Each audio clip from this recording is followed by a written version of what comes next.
Bearcat Bounce Podcast. Back at it again.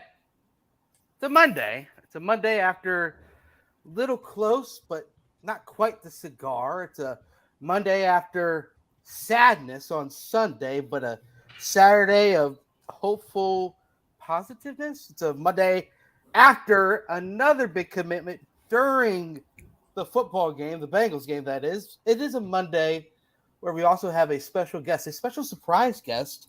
It's a Monday where we're going to break down Bearcats left, right, up, down, any way you can. It's a Monday where I'm going to welcome in my guys, my pals, all of them. All of them, that's right. Not one, not two, not three, but we've got a fourth with us today. So without further ado, I'm going to say, hey, Mr. Chad Brino, Mr. Aaron Smith, Mr. Ryan Royer, and Mr. Blake Basovich. How are we? How are we? How are we, Ryan? How are we? How was the surprise? It was a great surprise. Me and Blake will text back and forth in a group chat every once in a while, but we haven't caught up, so it'll be good. Rehash some good memories. I'm sure you guys will love to hear like we have in the past. So we'll poke some stories out of you, that's for sure. Oh, yeah. There we go. That's for sure. Blake, happy birthday. Hey, thank you. I appreciate that. Good to be on. I wish 22? 23, getting old. 23. Man, feels old. Welcome. You are getting old, dude. Welcome. Jeez. I know. I feel like I'm finally starting to get close to Morgan James' age when I first got to UC. You still got 3 years for that. I got a ways to go. He showed up with a kid and a family and a mortgage. I get to UC. I come from St. X, a bunch of like real sheltered school. I get there and there's like kids running around the locker room. I'm like, what did I get myself into? That's gonna be me when I use my COVID year coming up in about 4 years. So I'll be bringing my little ones around. There we go. Jesus. We'll make it happen. I can see Royer in like 2027. Like, I still got that COVID year, right? One more year, baby. Come back like quarterback or something. Break all Dez's records. I honestly can't believe you left the year on the table. Yeah.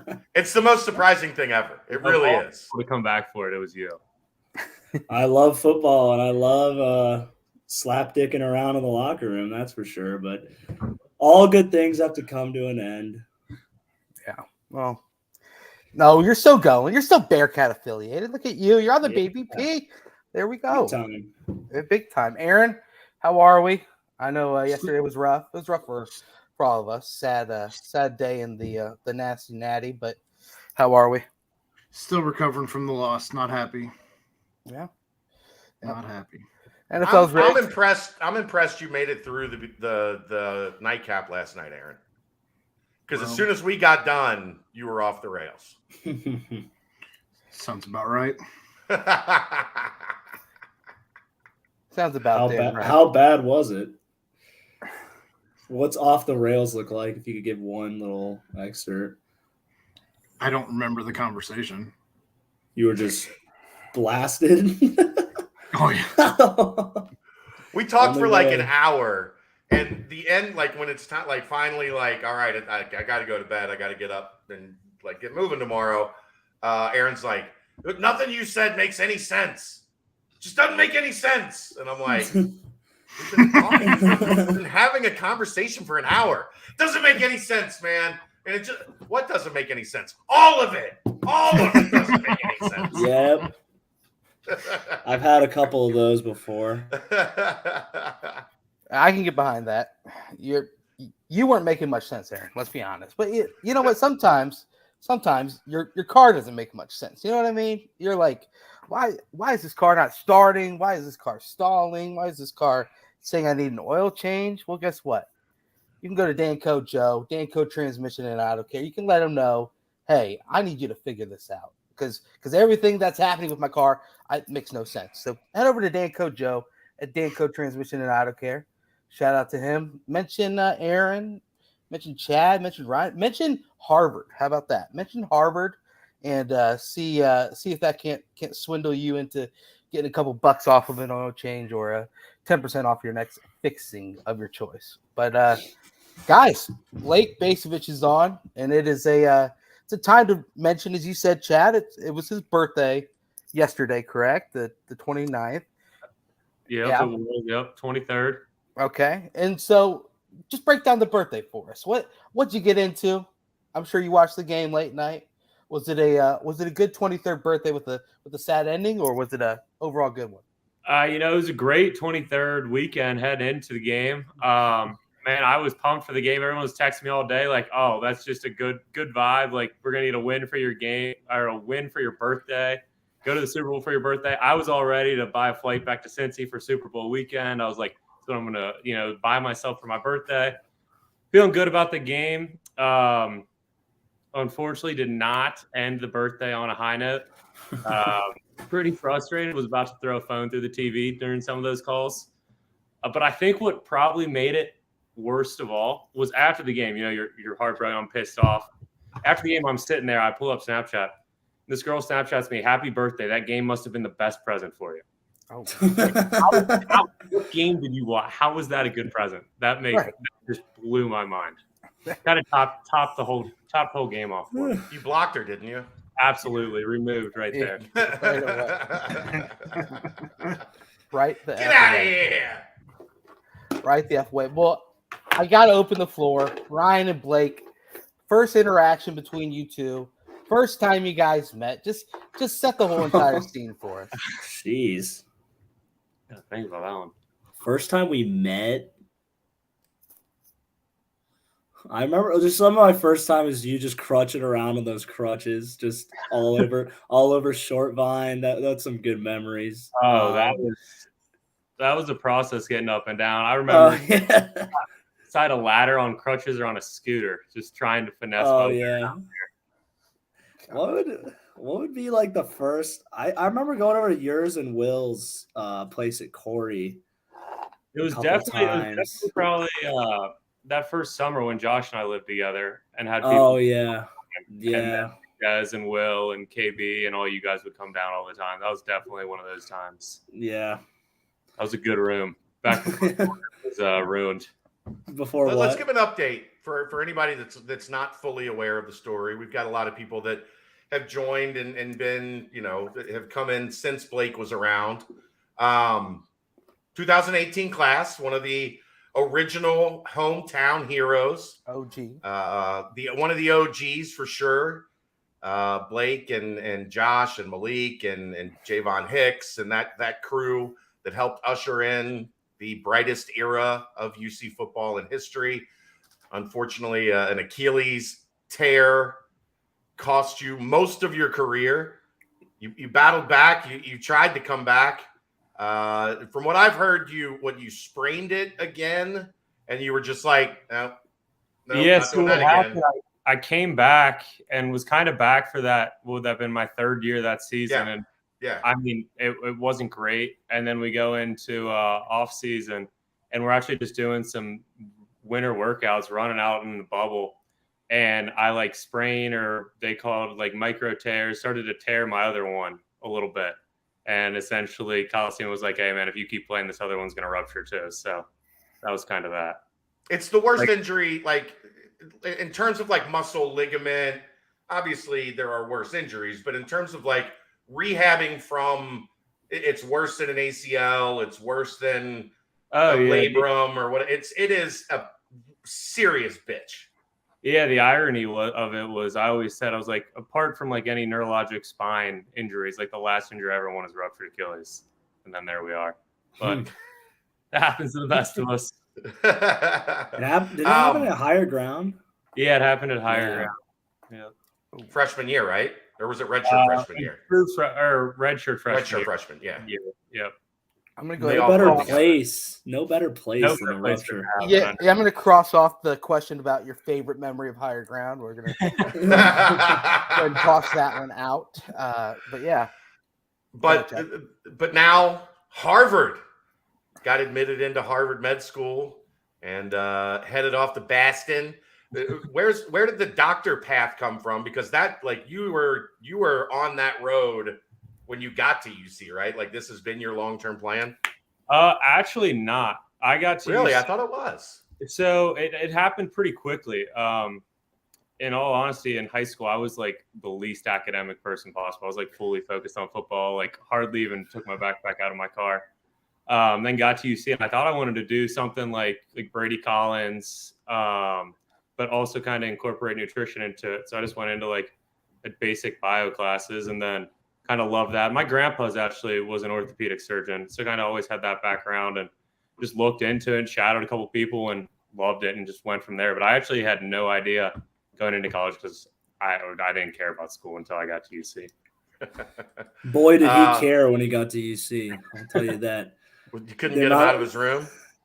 Oh, he'd come out and of course, it'd be my drunk dumbass in there. Just we'd be in the living room, just music, drinking, and Blake somehow God love him, just never caved. Would stay in, study his 6 hours? Was it your night shift was 6 hours? Oh, during the MCAT, those were long. Yeah. It would be like an 8-hour morning and then a 2-hour break and like an 8-hour night. Yeah. So he'd be finishing up his night shift, and the Jefferson dumbass crew would be singing, drinking, and he'd try to tell us to Sticking quiet your down. heads in fans. There were sometimes it was nice that you guys would all be getting back from the bars and whatnot. I'd be finishing up, and all your drunk asses would roll in and hear about all the stuff that you guys did that night. Yeah. Some Steven of the wants hardest working student I've ever seen. So paid off. There we go. Worked harder than AP? Yes. Absolutely. Oh, yeah. 100%. What's the chair you're sitting in, Blake? It looks like a fucking throne. Oh, it's actually what was that? The second bowl game. That wasn't military. Birmingham. Good old Birmingham, Alabama, baby. Yeah. You got that from the bowl game? Yeah, they had like a gift suite, and we could spend a certain amount of money. You had like 7 points. This was all 7 points. But it was honestly, from the bowls I went to, Birmingham might have been the best bowl gifts selection. Really? Wow. It's shocking. It looks comfy. I agree. That is a true statement. Yeah. What did you do with your 7 points, Ryan? I didn't realize I got hosed. Four cases of beer. I got a couple bottles of Jack Daniels. No, it's this TV in my room. It's a 50-inch TV. I was like, oh yeah, that'd be good. I need a TV. It like retailed for like $200 at the time. I got hosed. Blake's probably sitting in like $1,000 chair. Oh, I looked it up. This chair is like $2,000. I looked it up after I got it. I was like, that was They knew what they were doing. Like the dumbass college kids, TV. That was me, man. They caught my ass. They got me. Let me get the PS3. Smart ass Blake is like, I'm gonna be sitting in this chair for like a decade. Like, my parents were like, oh, you want to bring that up to Boston? Like, you're gonna make us haul that thing all the way up to Boston? I was like, absolutely, 100%. Is it like a lazy boy? I'm trying to figure out like what. Yeah, I mean, it's like an electric recliner thing. Reclines all the way nice, back. Man. Yeah, that was my favorite chair to sit in at the house. God, that's terrible. That was the best chair. Oh well, I love it. There's a couple. The only negatives. There's a couple beer, maybe some vodka, little tequila stains on it. It happens. That's what. How you're friends with Royer? Yeah. Like, of course, there's going to be some stains on it. Some stains. We won't get into what kinds. A couple broken fans, maybe some holes in the wall. Yeah. Get a little black light on that. We'll see. Oh Jesus. Blake's parents are probably. Blake's mom is watching this. Calm down, Brent. Calm down. Vodka stains. We'll just stick with that. But not to trail off on our fun side of things, but Blake, I want to hear just a little bit more about kind of like a little bit more football centric, where you were part of that early signing class that started the whole hometown hero thing, as Chad mentioned. Darrell White, is he still taking the throne for the OG? I think so. I saw like a post the other day. I don't know. I think so, but okay. My vote's Kyle Bolden. I mean, 100%.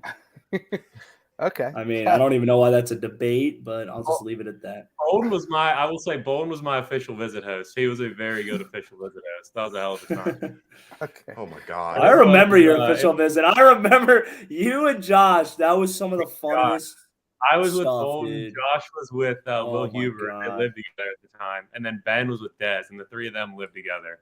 That was Dude, one hell yeah, of a Ben, you guys were like the three musketeers, dude, of like I don't know if I should go into all of it, but just drunk ass kids. We'll just say that. We'll put College kids. It's just easy. Especially Not- Bolden's a special. Like the night that this goes off the rails is the night we have Bolden on this show. Yeah, get him here. Get him here.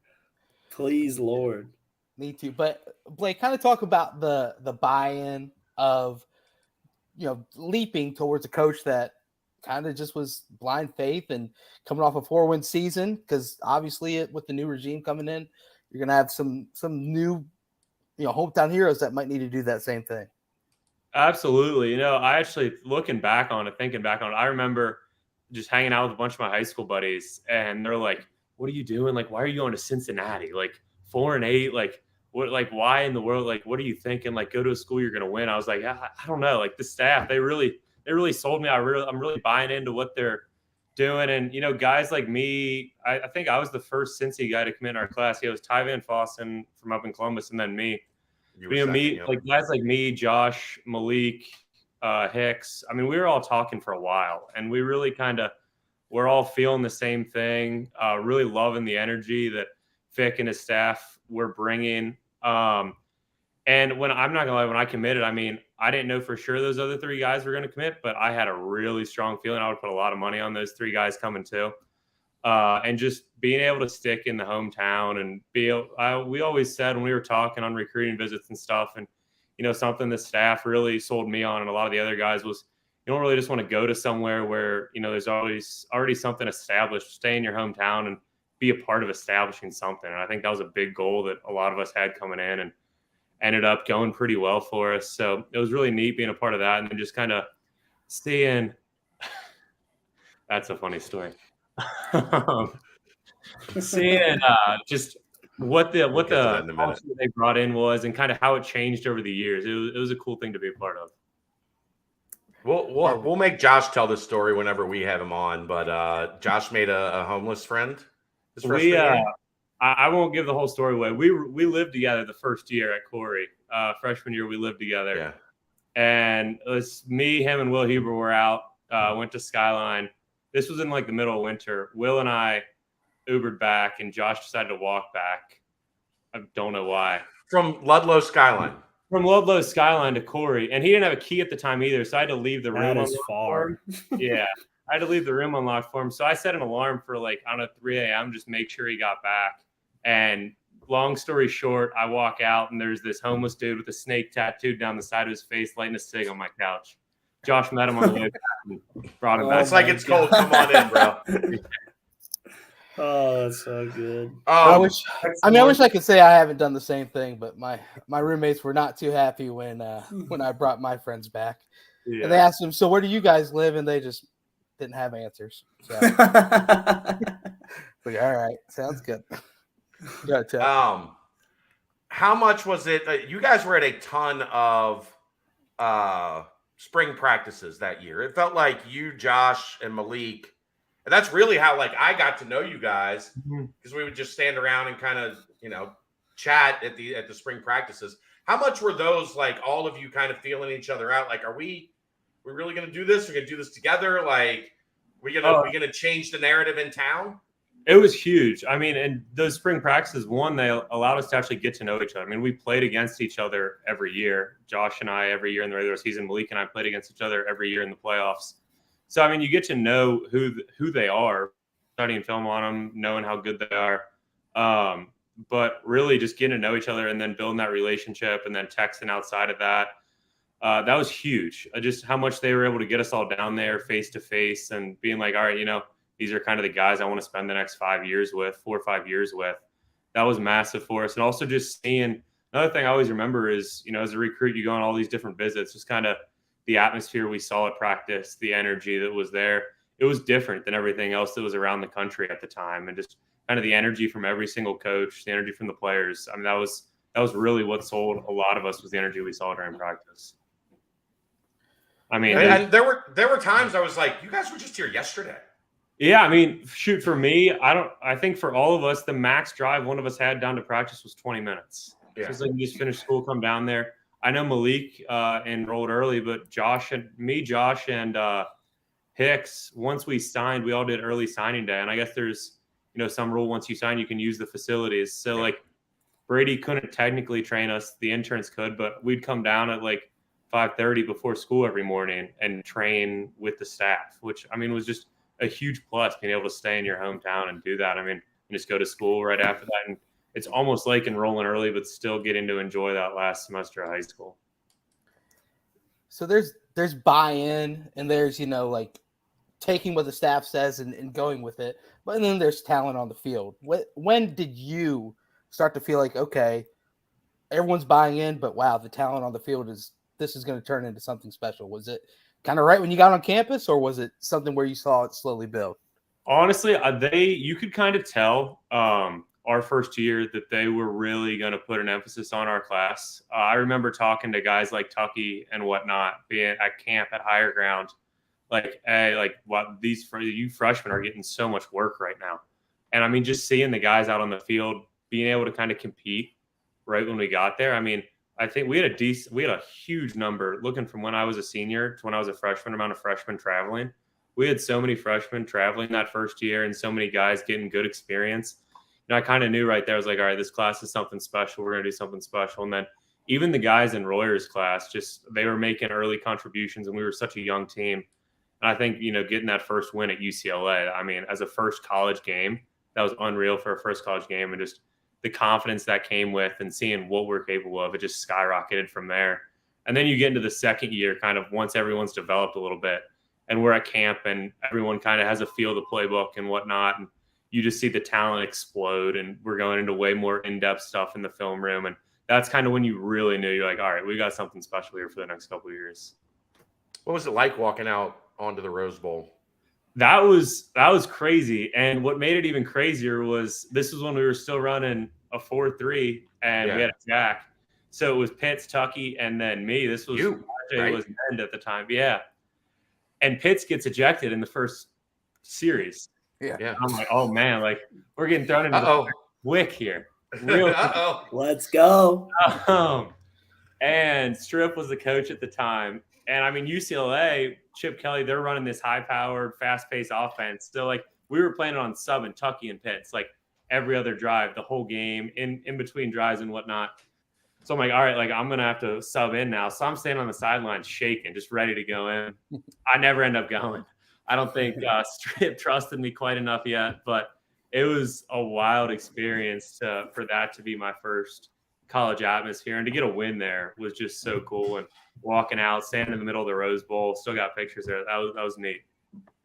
That's awesome. So, did you start to see Dez as being like a complete program changer, as someone that could become one of the greatest players in Cincinnati history?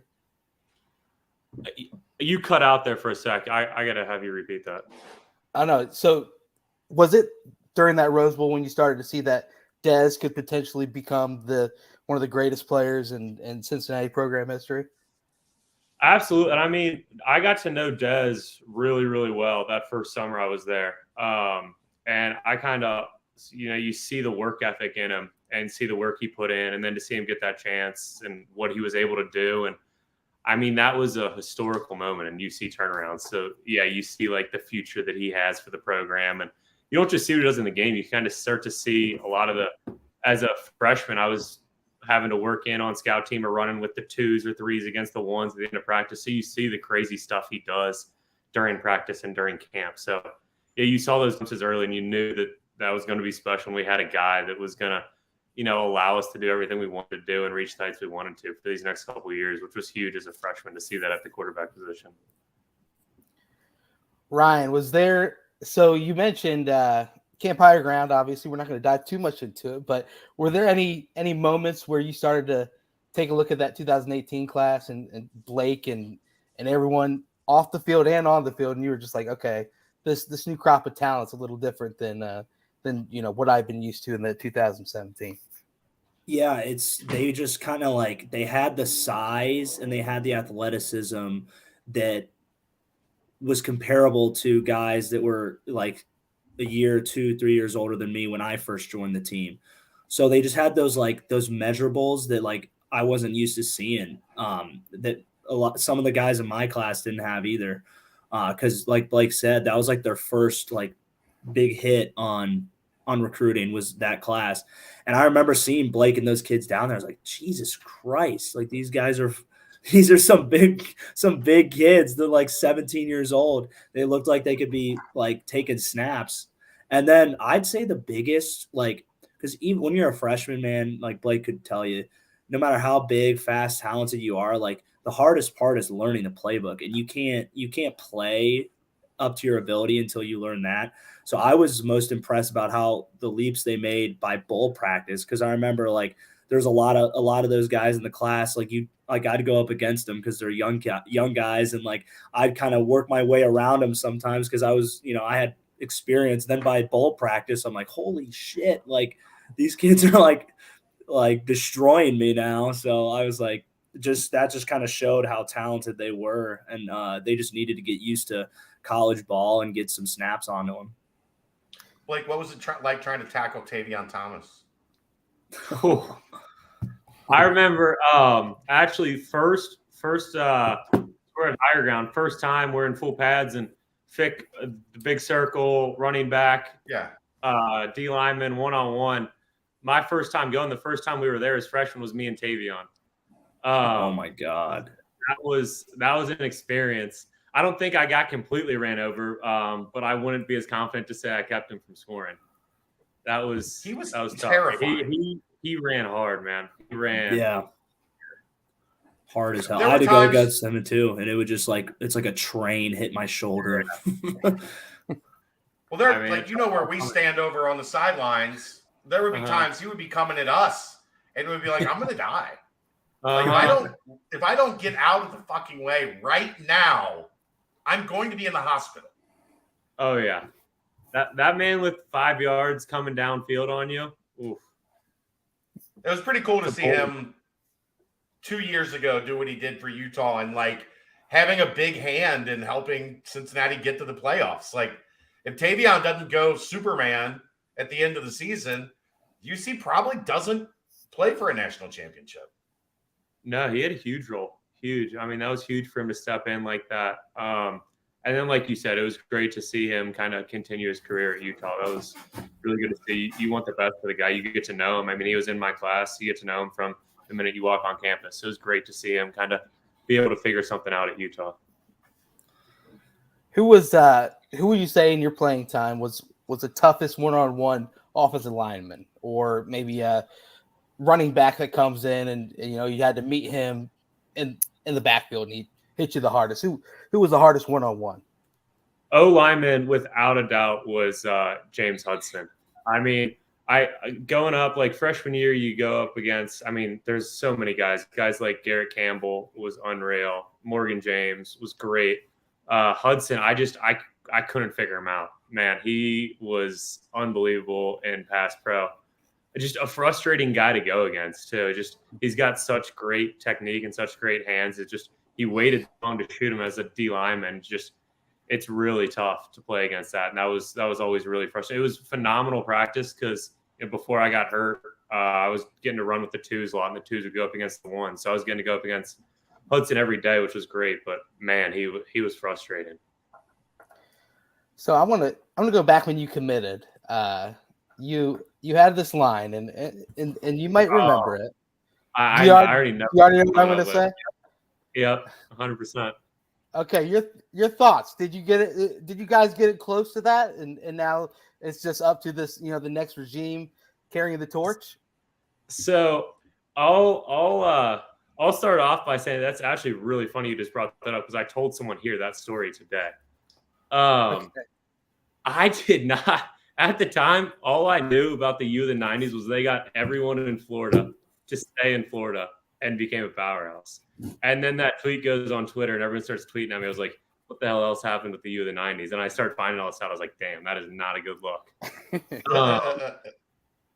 But in terms of, I think in terms of what I meant by getting all the top players in Ohio to stay in Ohio, I 100%, think we accomplished that, especially my class after that. I mean, you got like guys like both the Pace brothers, Godfather, all these guys staying from these powerhouse Cincinnati high school football teams. You know, I really, really, really hope that's something that continues with this new staff. One, I think Cincinnati truly is one of the greatest high school football cities in the country. I think the GCL is one of the toughest conferences out there. But also it makes it so much more fun for the city. Just seeing guys like even me not playing anymore, but seeing guys that I knew from keeping up with high school ball and like guys that I knew's younger brother. It's so fun for like the fan base of Cincinnati to see all these guys coming and balling out for UC. So I really, really hope they keep that up with this new staff. We want to make it like the U in the 90s. I don't know how that didn't get put on a t-shirt. Man, I mean, that was a comment. I would I have. remember like Willie Anderson tweeted at me, and that's when I realized I was like, all right, that I need to look into what this quote actually meant, because that was not the best thing to say right after signing. We'll probably stay away from that. But another thing I want to bring up, obviously 2020 happens, and the whole COVID and quarantine, this, that, and the other. But there was it was a TikTok tournament square off. Okay. I want to hear your thoughts on your decision for your TikTok video. Break it down for us. And do you think that your first round loss to Ron Crook might have been a little bit skewed in one way? Because we had Brady on a lot. Brady said he thinks the whole thing, some people were filling ballots and kind of, making it one way more than the other. I think the whole thing was a little rigged, a little biased. I mean, I don't know, did any player win the first round, or I think we had all coaches in the second round? Yeah. No. When you got recruits out there trying to get themselves a look, you 100% know where that vote's going. I mean, I'm not going to take it away. Crook, that was good. The effort, I think if we're looking at effort level, I think my effort was a little bit up here. It was pretty easy. So I think I got maybe just about as screwed as the Bengals did last night. But, I don't remember how I came up with it. I think I had seen like a couple people doing something similar to that song and a couple other TikToks. I was like, all right, how can I kind of tie this in to football? So I tried to incorporate the ice bath, like doing like ladder stuff. I wouldn't say my acting skills were the best, but my mom got really pissed because when I jumped in that ice bath, that wasn't my bathroom. So it just got water like all over the walls. Everywhere. We cleaned that up for a while. So it was tough to put in that much effort and lose to, what might have been a little bit of a rigged vote. Definitely was rigged. Royer, what do you think of that whole TikTok thing? I thought it was a great idea. I thought it was great. I mean, I don't remember all the ones, but I just remember I was like, oh, that's a great social media outreach thing. Kelsey was on top of her game then, always was. Freeman and Brady were the ones stealing the show the most, I'd say. But it did seem a little rigged, and Brady would agree. 100%. Brady would absolutely agree. Let's see here. So, what the Warfel Trophy for community service? Let's get a little sappy real quick. Let's get a little happy, heartfelt. You were nominated for that. In the preseason watch list for it. What does that mean to you? And then just kind of helping around the community as a whole. That was, I actually did not know that award existed at the time, and then I was notified that I got nominated for it. And, that I thought that was really neat. I really appreciated that. One thing when I got to Cincy is, I'm a Cincinnati native. I wanted to find ways to kind of use that platform that we had to give back to the community, especially when we started making a name for ourselves as a good team. And like, we started really getting a lot of big fan base behind us, a lot of camaraderie, a lot of talk. That really allowed us to do a lot from the outreach perspective too. And, I'll give credit to the staff where the staff's due, where it's due. Coach Scruggs really helped me accomplish a lot of that. And we were able to get into a lot of local hospitals, a lot of local schools, work with a lot of, kids suffering from terminal illness, and just kind of take a little bit of time out of our day to, brighten their day a little bit. And, what was I found interesting was at the end of the day, like people, they're battling from illnesses and battling from stuff and whatnot. And at the end of the day, they find joy and love hearing about the battles we're going through on the football field and the resiliency we're facing. So, it's unique, the connection you can build there and the impact you can just kind of make on people's lives real quickly. So it it was cool to, get recognition for that. It's not the ultimate goal of it, but, it's appreciated. And I think it's neat that college football has an award to recognize that, just like they do a lot of stuff on the field too. So what was that emotion like when you made the decision that, like, all right, I don't think football is gonna be in the cards? Like, how much did you struggle with it? Take us through like that entire process, because I know it's got to suck. Like, it's what you've done your whole life, and you're at a point where it's like, I don't think this is gonna be it. It was a brutal process. Even coming back from the first year, I had a lot of conversations with Aaron, with Colosimo, with the whole athletic training staff, like just how tough it is to come back from an injury like that. And, I was really pushing to try and come back for spring ball too, which was really ahead of schedule. And I got to do a little bit, but, it never, I was able to do things, but it never quite felt the same. And now I remember stuff during practice, trying to do one-on-one and having to stop like mid one-on-one and hobble off to the side just because I couldn't bend the way I used to. And then for kind of the re-injury to happen that next offseason, well, not re-injury, similar injury happened to the exact other side. You never want to stop playing because yourself as a football player. That's literally what you've done since you're 7 years old. And I remember right when it happened, having a conversation up in Scruggs' office, just being like, hey, man, like, keep in mind there's so much to life outside of football. Like, it's not the end all be all. You got to do what's right for yourself. And then just having more conversations with the docs, like, hey, if you keep going, that other one's probably going to rupture. And I was like, I really don't want to. I'd rather end football on 2 feet than end football having to do another recovery process. But, even that recognition didn't make it any easier. But, I go up to Coach Scruggs' office. I talk to my family a lot about it, and I tell them, hey, like, after a lot of contemplation, I don't think, my body can do this anymore. And kind of the medical staff agrees with me. And I talked with Aaron and everything about it, and he advised that I was making the right decision. But, we tell the coaches, but, they were great. And it was, really unique to see how they handled that and the involvement they allowed me to have with the team for that next year, for my 4th year. I think that made the process kind of easier. But, man, it's not easy walking away from the game. However you have to walk away from it, whether it be an out eligibility or an injury. But, just standing there, I think the worst is kind of seeing old film of, what you used to be able to do and then realizing you can't do that anymore. That's tough, but the time comes for everyone and you use it and better yourself from it and move on. Were you ever like, this is bullshit that a guy knucklehead like Royer gets to keep playing and I have to hang him up?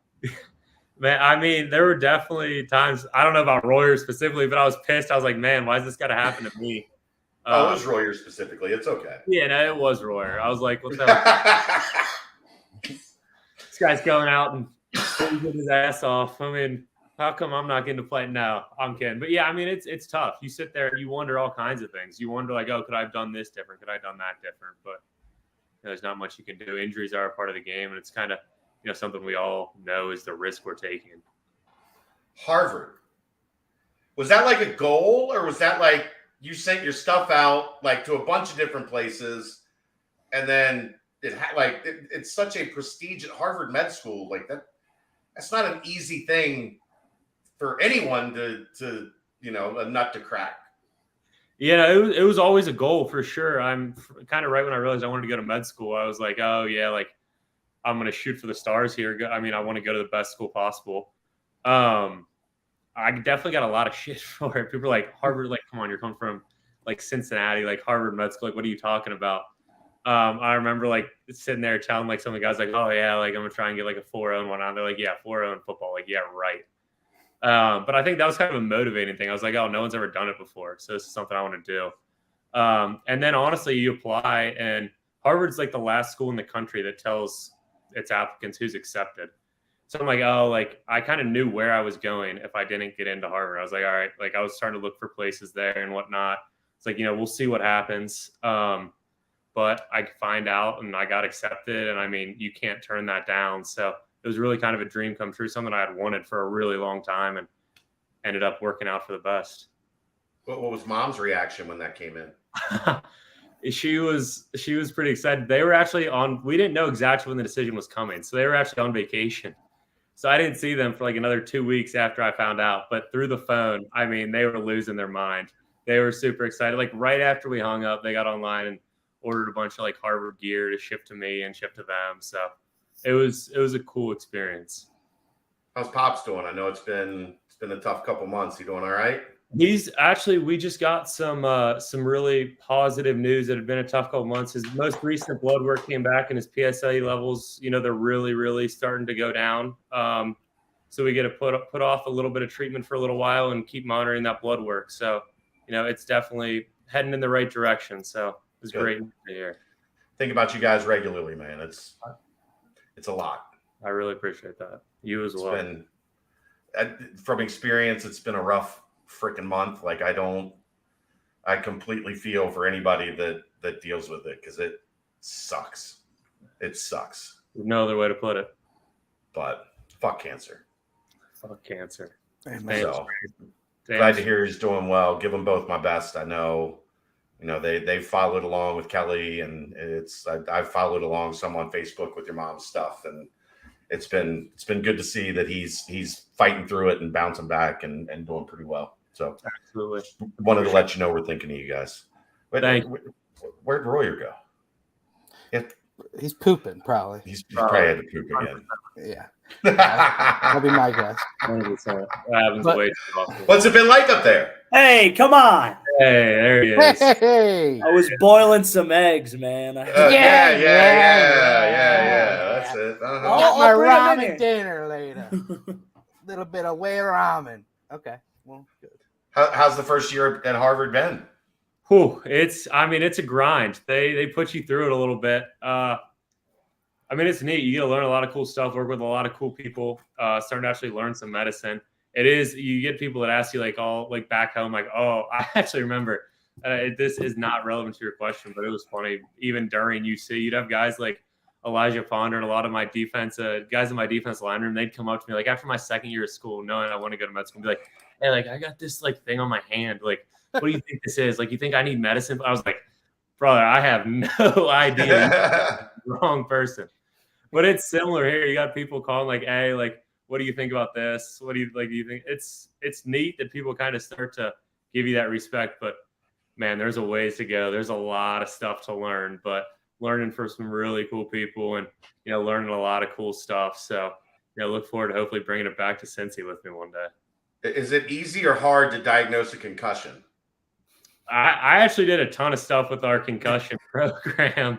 I think with the right test, it's easy. I think a lot of the world is not diagnosing it correctly. You're going right into it, Chad. I know he's not allowed to talk about it, but I was just curious. Yeah, I don't think we do a very good job as a sports world at diagnosing it. But so you think if you walked into a locker room and you saw a guy sitting there that was concussed, you could walk out a couple minutes later and be like, that guy's not going back in. If you give me 10 minutes, I could tell you 100%. Well, we would use Blake like all the time. If like one of us like had like a drunken injury, it'd be like drunk Dr. Blake trying to fix drunk patient. Like who fell, hit their head, who got the fan, cut my head open one time. Yeah, like coming back all with the toilet paper wrapped all around his head. No, that was bandages. That was your people, man. The paramedics. That was one of those late Sunday nights when Royer comes in. He's got these bandages wrapped all around his head, like kind of like blood coming through a little bit of one of them. Like, what the hell happened to you? I fought the fan, and the fan won. Yeah. Mm-hmm. Dumbass. Charmin gauze. It's a new line coming out from Charmin here in the next couple months. Charmin gauze. So I don't know if you guys saw, but the Big 12 just announced that they're gonna release the schedule for next season tomorrow. So that's something to be pretty excited about. And TCU actually accidentally posted their schedule for next season on their website, so someone's going to probably get fired there. But do you guys, Ryan, you as well, do you guys take ownership of this leap to the Big 12, and how excited are you to not have to see the Bearcats travel to Temple or take on ECU at the Boneyard and this, that, and the other? Is a little bit of an ownership for the Big 12? Yeah, I mean, I'm pumped about it, and I definitely think a lot of what we did made a big impact in getting to go there. I'm bummed, never got to experience. I'm pumped to go to a lot of these games and see teams like TCU and Baylor and whatnot coming to Nip. I think that's going to be sick. And then also, like you said, getting to turn on the TV and seeing them play a Baylor, a TCU, or something versus ECU. Definitely pumped about that. I think, it just goes to show the respect that's starting to get put on Cincinnati. And that was one thing. We always had a chip on our shoulder because no one really respected the University of Cincinnati. So that's the biggest thing is, now they're respecting our name and who we are and playing these big time teams. So yeah, I'm definitely pumped about it. And I definitely, I think our class takes a lot of pride in that, even though 99% of them aren't going to get a play in it. For what it's worth, the accidental release that TCU put, Cincinnati was not on the schedule. So damn. That's well, I guess I would say we got to be ready. Like, you got to be careful what you wish for sometimes. The boys got to be ready to go. After this big offseason, this shitstorm that kind of hit the program, that we got to be ready to face this challenge because we want it. Now we got to go face it. Going to play a lot better teams week in, week out. But it'll be more exciting. I think be good for the brand, good for Nippert, good crowds, good teams, good competition. So we just can't. There'll be a couple times during Blake and I's time where we'd come out there and kind of shit the bed and just squeak one out against an ECU or a Temple or South Florida. Like, we might get 17, 3 touchdowns put on us. So we can't be caught sleeping at the wheel like we have in the past. No doubt. Well, the nice thing is none of them stink. Yeah. So it's a lot harder to like sleep on somebody when you know that, like, yeah, maybe they're like 6-4 coming into the game, but they're also like the number 22 ranked team in the country at 6-4. Yeah. Like, yeah. You don't get as much time to like let your guard down, I guess you could say. Yeah, you aren't going to a high school field in New Orleans and playing a wave. So there's more intensity on a random Friday night at the Pit than there is in about 65% of the AAC stadiums. I think that's the cool thing about the Big 12. Like, yes, the competition's going to be good, much better, and like it's going to be a lot more challenging. But like, from where things have been the past decade, being in a conference where every program gives a shit, like such a different deal than where things have been, since 2013. 100%, especially having to travel for an away game. Like, travel is what it is, but having to travel and then walking out there and there being like, I don't know, 100 people in Tulane Stadium, that's brutal. That's dead. I mean, we got more people at our spring game than that. There's more energy at the spring game than a game out there. How bad were those Black Fridays at ECU? Night game, you're stuck in Greenville all day, nothing to do. Like center court Thanksgiving. Yeah. I mean, it had to be awesome, right? God bless those workers, but it wasn't the best. Not as good as a little home style cooking, but they tried. They tried. Yes, they did. Yes, they did. How cool was this past year watching, AP in Indianapolis, Dez getting his chance in Atlanta, and Sauce being Sauce week in and week out? Was it pretty awesome getting to take all that in? Yeah, I mean, that was unreal. Actually, AP and the Colts played up in New England, so I had to go see him live, and that was a hell of an experience. Just getting to see him play in an NFL uniform in person. I mean, I lived with him for like 2 or 3 years. That was sick. And just seeing all the guys ball out. It's guys that you grew up playing with for 3-4 years, and see them go do big things on the big stage. I mean, that's a hell of a time. So it's really cool to see what they do. And then also just like meeting people around here. It's like, oh yeah, like I played at UC, and they're like, oh shit, like Sauce? Like you played with Sauce? It's like you realize like what a big name these guys are. it's cool to see the impact like Cincy players are making in the NFL. Yeah, Yes. I'm pissed I didn't get the invite. Greg Pierce told me he's going to hit me up and invite me to a game in Indianapolis this year. Royer gets to go. You get to go see him in New England. I haven't heard from Alec graduated. Greg used to text me like every 3 days. Alec graduated. He's in Indianapolis now. I've heard from the guy like twice. Yeah, I'm pissed. Fake friend. Damn right. Unbelievable. You got to hit him up. Ask him what No. I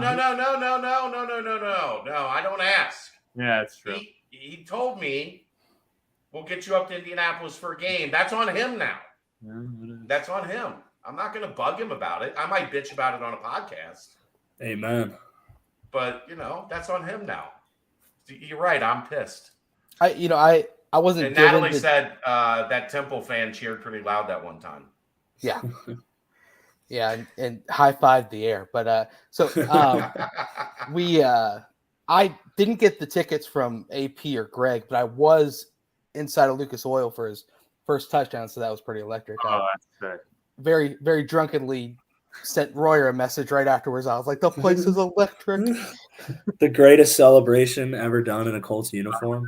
Oh, man. Let me find the mascot. Jump with the mascot.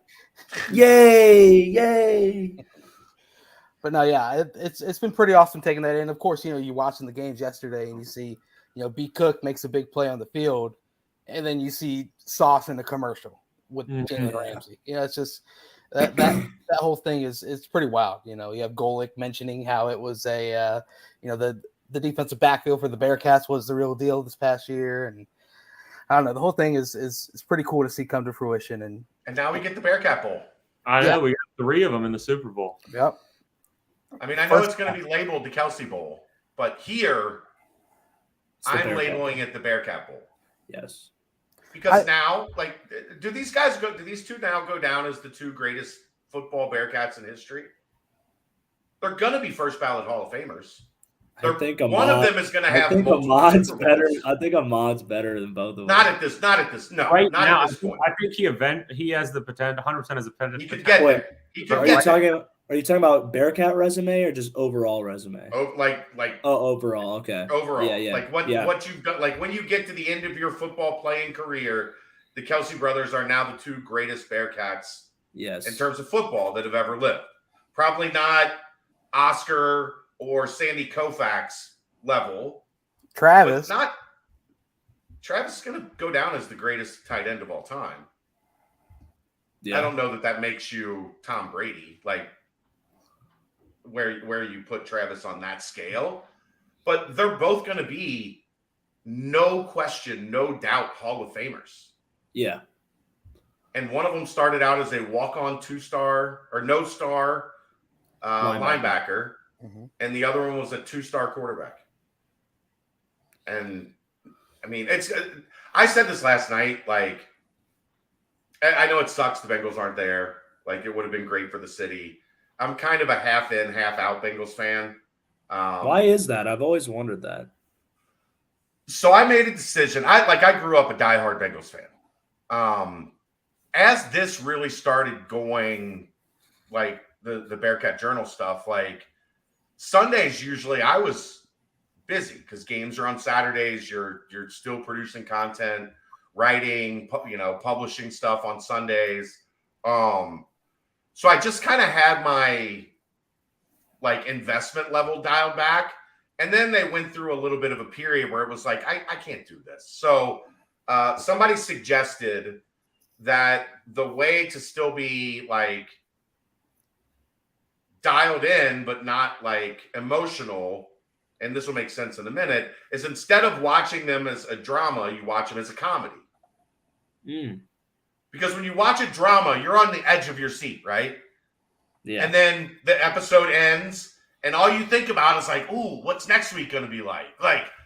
Damn, that's got me thinking about what comes next in this thing. And you're invested in if it's a rough loss or whatever, it ruins your day and it sucks and da-da-da-da-da. And a comedy you just watch, right? And then it's over and you go about your business. Nobody's ever oh man, did you believe that end of, The Office Anchorman. yesterday? Yeah. Can you believe the end of Parks and Rec yet? Like, nobody does that. Like, it's just like, okay, I watched it. I was entertained. It ended. I moved on to something else. So when they became good last year, I didn't think it like I couldn't bring myself to like lie about it. You know what I mean? Like I had already got myself in this place and it was still there last year. I wanted them to win, but I still didn't have that switch where like when they lost, I was like broken up about it. And it's still this year hasn't been any different. I wanted them to win last night, but I mean, I covered Jason and Travis. I know Jason and Travis. My daughter's name is Kelsey, not by accident. Like, I'm happy for those dudes. So I guess it just like, I don't know. Like I care, but I don't like my mood doesn't hinge on their outcome. That's like me and the Browns. It's just like, oh, they lost again. Kind of funny. Okay. Or they get a big win and you're like, that was pretty cool. Then you get your hopes up a little bit. Then you're like, I know nothing's going to come out of this. So it's 4:30 on a Sunday, and you're like, all right, what's for dinner tonight? Like, what's the move? Where are we going? What's the plan? You guys are also explaining to me that you do not gamble, which is good. But the Betfred Sports shout out, the Bengals, man, that was a double whammy last night. No Jamar touchdown. Is that what got you? No, it was the money line, and then it was just it was bad. It wasn't good. Well, I had a prop going. I needed Pacheco to have 25 rush yards and Mixon to have 40. And somehow those didn't happen, which is just like so like unbelievable to me. I was like, run the damn ball. And Burrow and Mahomes were like, nah. Yeah, just like throw it everywhere. Burrow, the leading rusher. Yeah. That was wild. Blake, are you a huge Bengals fan? Massive. I was about to throw a phone, throw a remote, throw something through the TV last night. That was a frustrating end. Blake was texting in the group chat. I was laughing so hard at it. I was pissed. I won't dive into what he said. Some things should not be repeated. Other than the NFL being rigged, it was just that was atrocious. When you hop on Twitter and literally every single comment is about the NFL being rigged, or someone disagreeing with calls here or there. Oh, it's like clip after clip of calls that were missed. I mean, the worst is the block in the back. Block in the back. I don't know how you missed that. I mean, you have a ref literally staring at the Gunners the entire way down the field. Right there. That's his job. That's his one responsibility. Yeah, stare at the Gunners. That's it. That was a huge missed call. Yeah, because that set him up. The down was. The missed holding call on Mahomes' scramble. Two holdings on the same play. Compounded by just a bonehead play by Osai. I felt bad for him. Yeah. The crazy part about the third down is the guy that stopped it actually did the right thing. Like, do you know what happened there? Oh, are you talking about the play clock? Oh. Yeah, so there was an incomplete pass, and the play clock got screwed up. And the head official comes in, and that guy's terrible. The lead official comes in, and he's like, reset the play clock to 10 and start the game clock and the play clock on my whistle. So the game clock wasn't supposed to start because the previous play was an incomplete pass. So he erroneously started the play clock, and the back judge or whatever caught it and came in and blew the play dead, like as it was happening. But like there was a legit issue there. But the issue was the lead official was a fucking idiot. Like that's what caused the problem. All he had to do was reset the play clock to 10, start on my whistle, and everything would have been fine. But he said start the play clock and the game clock on my whistle. So when he started it, the clock operator just did what he was told, and the other official came in and was like, no, you idiot. Start the play clock. The game clock doesn't start here. Yeah. Check well, that just gave me flashbacks back to Temple The made Yeah. field goal. The TV commercial hasn't ended yet. We have Except to it had. It had. I was watching it Yeah. on TV. Oh, yeah. The TV We was saw the back. clip. I We can't saw the believe clip. yeah, I still can't believe that the fact that the TV needs to be the camera needs to be on determines that we have to replay the freaking snap. Oh my god, dude. Watched games on TV in the past though where they come back from commercial and like show a play they missed. Yeah. Absolutely happens. Yeah. We lost. Yeah. We lost that game. That game sucked. That was awesome. Yeah. But And then they of course celebrated on your sidelines. And then that Tuesday, we talked to Mets before the Fickle press conference and asked him how he handled seeing a team celebrate on his sidelines. And he said, I will break them. That's what he told us. That's awesome. dude, the worst thing about that one like replay of the third down was that they sacked Mahomes then, and then of course they get a holding penalty. Yeah. The next third down. Are you talking about that call on the next third down? Yeah. No, that was the on that third down was the Eli Apple hold. That I So thought they got a first down. That was a bad call too. I thought that was almost as bad as the Logan Wilson call in the Super Bowl last year. Same crew, by the way. Yeah, it is. Wow. It's the same crew. Oh wow, That's horrible. it's just money. We'll make more of it. It'll be all right. It'll be all right. But yeah, that was a tough game to stomach. All right, you two. Is Royer still dealing with eggs? Jesus Christ, Ryan. He's making a quiche or something. I mean, that's got to be the most complicated egg dish that's ever been made. How much work put into that thing? Yeah, was he? I can tell you one thing: he definitely doesn't know how to cook either. So I don't know what he's doing in there. Shut up, man. No, I know how to cook. Listen what I'm doing. I got to get my protein in so I don't wake up in the middle of the night and have problems. We'll just leave it at Let that. the man do his protein prep for the week. All right, what were you about to say? Let you two do Like, what? give us some stories. Let's hear some Royer Basevich, some skinny. Well, let's see here. Nothing that's going to get Blake kicked out of medical school, though. the previous coaching staff is also gone, so they're. You can say whatever you want about them. Blake, you got anything that comes to mind? Blake was just talking about me coming home. Well, yeah, the thing is, by Blake remembers a lot more Royer stories than Royer remembers Blake stories. There's been plenty of times where Royer coming home. I'm trying to, That one where you good running to into you after getting dropped off by campus police. That was probably up there. I With got the dropped bandage off on by my head. campus police? No, me when I came back with the bandage, and you were studying. I'm the only one home, and I hear someone stumble around outside, and I open the door, and there's the campus police car, and Royer stumbles out of the back, bandage all around his head, blood soaking through the bandage, stumbling to the door. And I'm like, what the hell is going on? He just stumbles into Will's room, falls on his bed, and is trying to tell me what happened. I still don't know what happened until the next day. Poor Will. Thanks, Will. Took care of me. No, one that came to mind is I remember after I got hurt, I was in a boot, and then I had knee surgery at the same time too. So I was in a full knee brace and on crutches, and it was probably a couple weeks post-op, and I was finally on able to move around a little better. So I was and we had a long weekend, and Michelle and Aaron were all right, now whatever you do, don't go drink this weekend because it'll make my swelling go crazy. It's just horrible. Royer and the boys all get me to go to some party, some house party. And next thing I know is I'm getting picked up by my boot and my cast and doing and Royer's standing there yelling, cheering me on.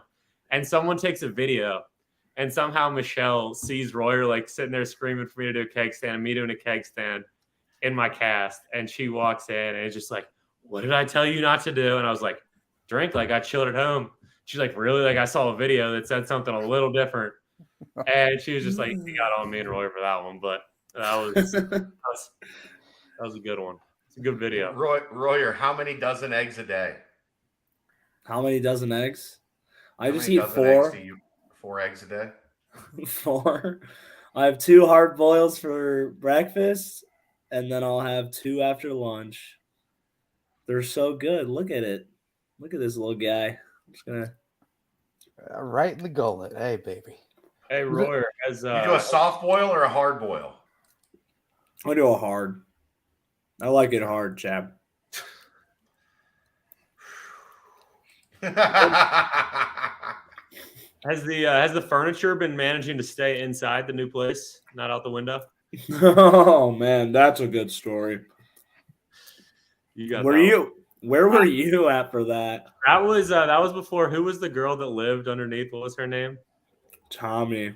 That was before she still lived there, so I didn't live in that room yet. I went back home that night. I went back home to see the fam, and I, of all people, got the text from Donnie like, "What the hell happened?" And I had no clue. So so Tommy is this girl, grad school student, someone like Blake, but just doesn't really get after it, and she's probably picked the worst place to live on campus. Just the jackass football players. And I don't know, like we were just having a lot of fun. Go back onto my side of the house. So she lives under me, and it was a bunch. I don't even know what even started it, but sometimes you get a little destructive when you're drunk. As men, we tend to do things like that. I don't know about you guys. So my friends just started handing me stuff, and I was on my fire escape. I started throwing it on the ground. Started with cups, then we went to plates, then we got to like kitchen utensils, and then we ended up with chairs and like all these different big items. What do you say? I was like, there's like half of the table, like basically anything you could find in a kitchen managed to fit out the window. And the girl below. And then they came for your chair and you tackled the shit out of it. No, we couldn't have got that. The girl below didn't know what was going on. She thought someone was robbing the house. And like one of the guys was down there. She's like sticking her hands on the window. I was like, help, what's going on? And so of course the person who's down there goes, I don't know what's going on. She calls the police show up. And I had to have a sobering conversation. They said, we know you play football, right? I was like, yes, ma'am. And she said, we were in contact with your football coaches, and we're going to be letting them know about this. And I'm like, understandable. I'm sorry. And then all of a sudden from the background you hear, don't you know, pump it up. You got to pump it up. Don't you know? Yeah, that would have been good. So I was scared all week. I never got that. Wasn't she like hiding in her dog cage or something? I don't know. She like hits. She might have hit. Someone said she like locked herself in the dog cage or something. I could totally see someone making that shit up. I don't know what's truthless to that, but I remember the joke was always she locked herself in her dog cage. Yeah, I mean, that would make it even better of a story. Roy, were you eating those eggs, shells and all? Oh, no. It was a peel. Okay. I peeled those suckers. So I thought you were eating them, shells and all. Natalie said 4 eggs a day. Okay, Mr. Moneybags. Yeah, I know. He works at GE. Like, he's a working man now. Yeah. He is. I make so much money. He makes so much money. He made so much money, he gave up his final year of what he loves more than life itself. That's how much money you're making. I'm like Joey Bosa. Did you guys see that video of him? Holy crap. That is bad. Look. I am rich as shit.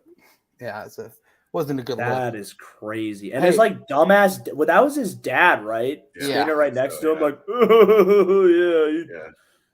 Good job. What meatheads are us. Yeah. What was the consequence, Ryan? Of what? Of your actions. Throwing things. Of it. All right, well, there was no consequences except I had to clean it all up, and it snowed. So I was out there, and they have videos of it. The guys, I remember Alec yelled at me. Alec was like yelling at me like my dad. He's like, "You got to get your life together. Can't be doing shit like this. Like, you're an effing idiot. Like, go out there and clean it up." I'm like, okay, I will. And it's snowy slush. So I'm out there like scooping it up with my hands, using shovels, trying to clean up all the glass because Danya said she was going to like evict me from the apartment if I didn't do it. So I I did. I cleaned it up. And every once in a while, for the next year, I'd walk in. I'd always see like a piece of plate or a piece of glass. So I didn't clean it all, I guess. He scooped up. He basically just shoveled our entire yard. He just scooped up all the snow and dumped it into the garbage cans. And then it got down to like 5 degrees the next day. So for the next 2 weeks, we just garbage. Yeah, snow. Forgot about that. Yeah, I've done a similar night, Ryan. At an ex's apartment. She woke me up the next morning and said, "Brent, come out here." And she was like, "What is this?" And I'd like look out look out on the balcony. It just down on the ground is just her coffee table broken, 3 chairs broken. We just launched it off of her balcony the night before. So. Did you make it out alive? Made it out alive. No, my It's the last time they saw each other. We ended things shortly after. Let's just put it that way. Let's put it that way. Let's go. But, yeah. All right, Blake, how in tune with you are you on Bearcats basketball? You want to stick around for some basketball, or you got to bounce? No, I'll stick around and hear about it. I might not have much to add, but I've been keeping up with the scores and stuff, so this might actually catch me up a little bit more. There you go. Aaron, would you care to rejoin us? Well, real quick, though, I got to ask. Oh, Aaron, you're muted. Blake, thoughts on the new staff? Any first thoughts as just breaking down, or what you've been able to hear, or anything of that sort? From what I've heard, honestly, it seems like there's been pretty good things about it. I like kind of the energy that a lot of the players have had towards it. I've heard good things from the guys that they like. Kind of the offensive scheme coming in, like a lot of the energy the coaches are bringing. From what I've heard and seen, it looks like they're a hell of a recruiting staff, and really kind of know the NIL landscape pretty well. So I'll be excited to see what they do about that. I did think it was pretty cool how Coach Satt had that former players meeting kind of right when he got hired. Just shows that he values kind of a lot of what's happened. I respected that a lot kind of from the get-go. So I'm excited about the future. I'm not gonna lie, I was really, really kind of nervous about what was going to come in, especially when it kind of seemed like a lot of the obvious choices weren't going to happen. So I'm looking forward to it. I do like it. I think it should be good, and hopefully it all works out for the best. Aaron, did you have any questions lined up football wise? No, I mean, I got to hear most of the questions that I had were questions that you guys had, and I mean, hearing anything about Harvard is fascinating. So well done. Thank you. You got any funny? Wait, we need any crazy funny stories? Like, there's all these rumors about what goes on at Harvard. Harvard's actually nuts. So there was what's the social scene like? There was one. So this isn't Harvard specific, but I remember seeing posts and stuff Ivy League undergrads naked parties and stuff, and I was like, no way, that's true. So I got a bunch of classmates from Yale and Penn and whatnot. And I was like, all right, you gotta clear up the rumors for me. Does that actually happen at Harvard undergrad? Or at Ivy undergrad schools? Are there naked parties? Supposedly it's 100% true. Ivy League thing. We all picked the wrong undergrad school to go to. We did. But yeah, I guess that's Wait, you don't remember our naked parties at Jefferson? Oh no, I do remember you being naked. Yeah, it was just all the guys there. Yeah. We'll invite over some more guys on the team. Yeah, I think it was a dudes only night, but dudes only. A different kind of fan that you're working with there too. Yeah. A mini corn dog fest too for some. Yeah. Right. Bite size, yeah, I got you. Guys like me.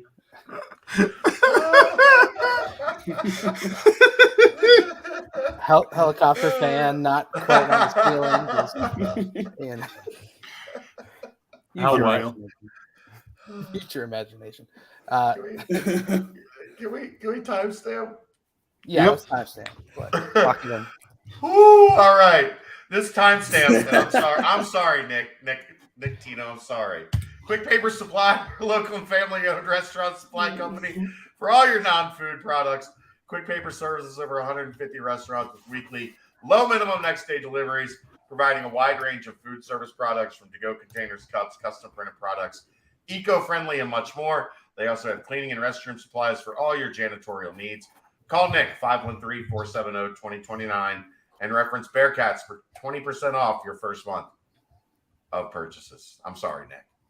Sometimes the timestamps don't fall in a great spot. I wish I had a better answer for you. Woo! All right, Brett, take us into some basketball. 75-69, very nice.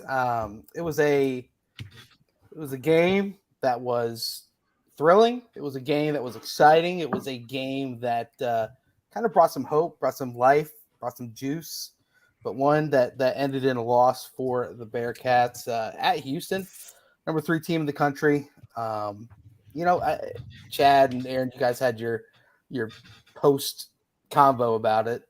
Ryan, though, were you able to take in the Houston game, the near scalp, the near monster upset?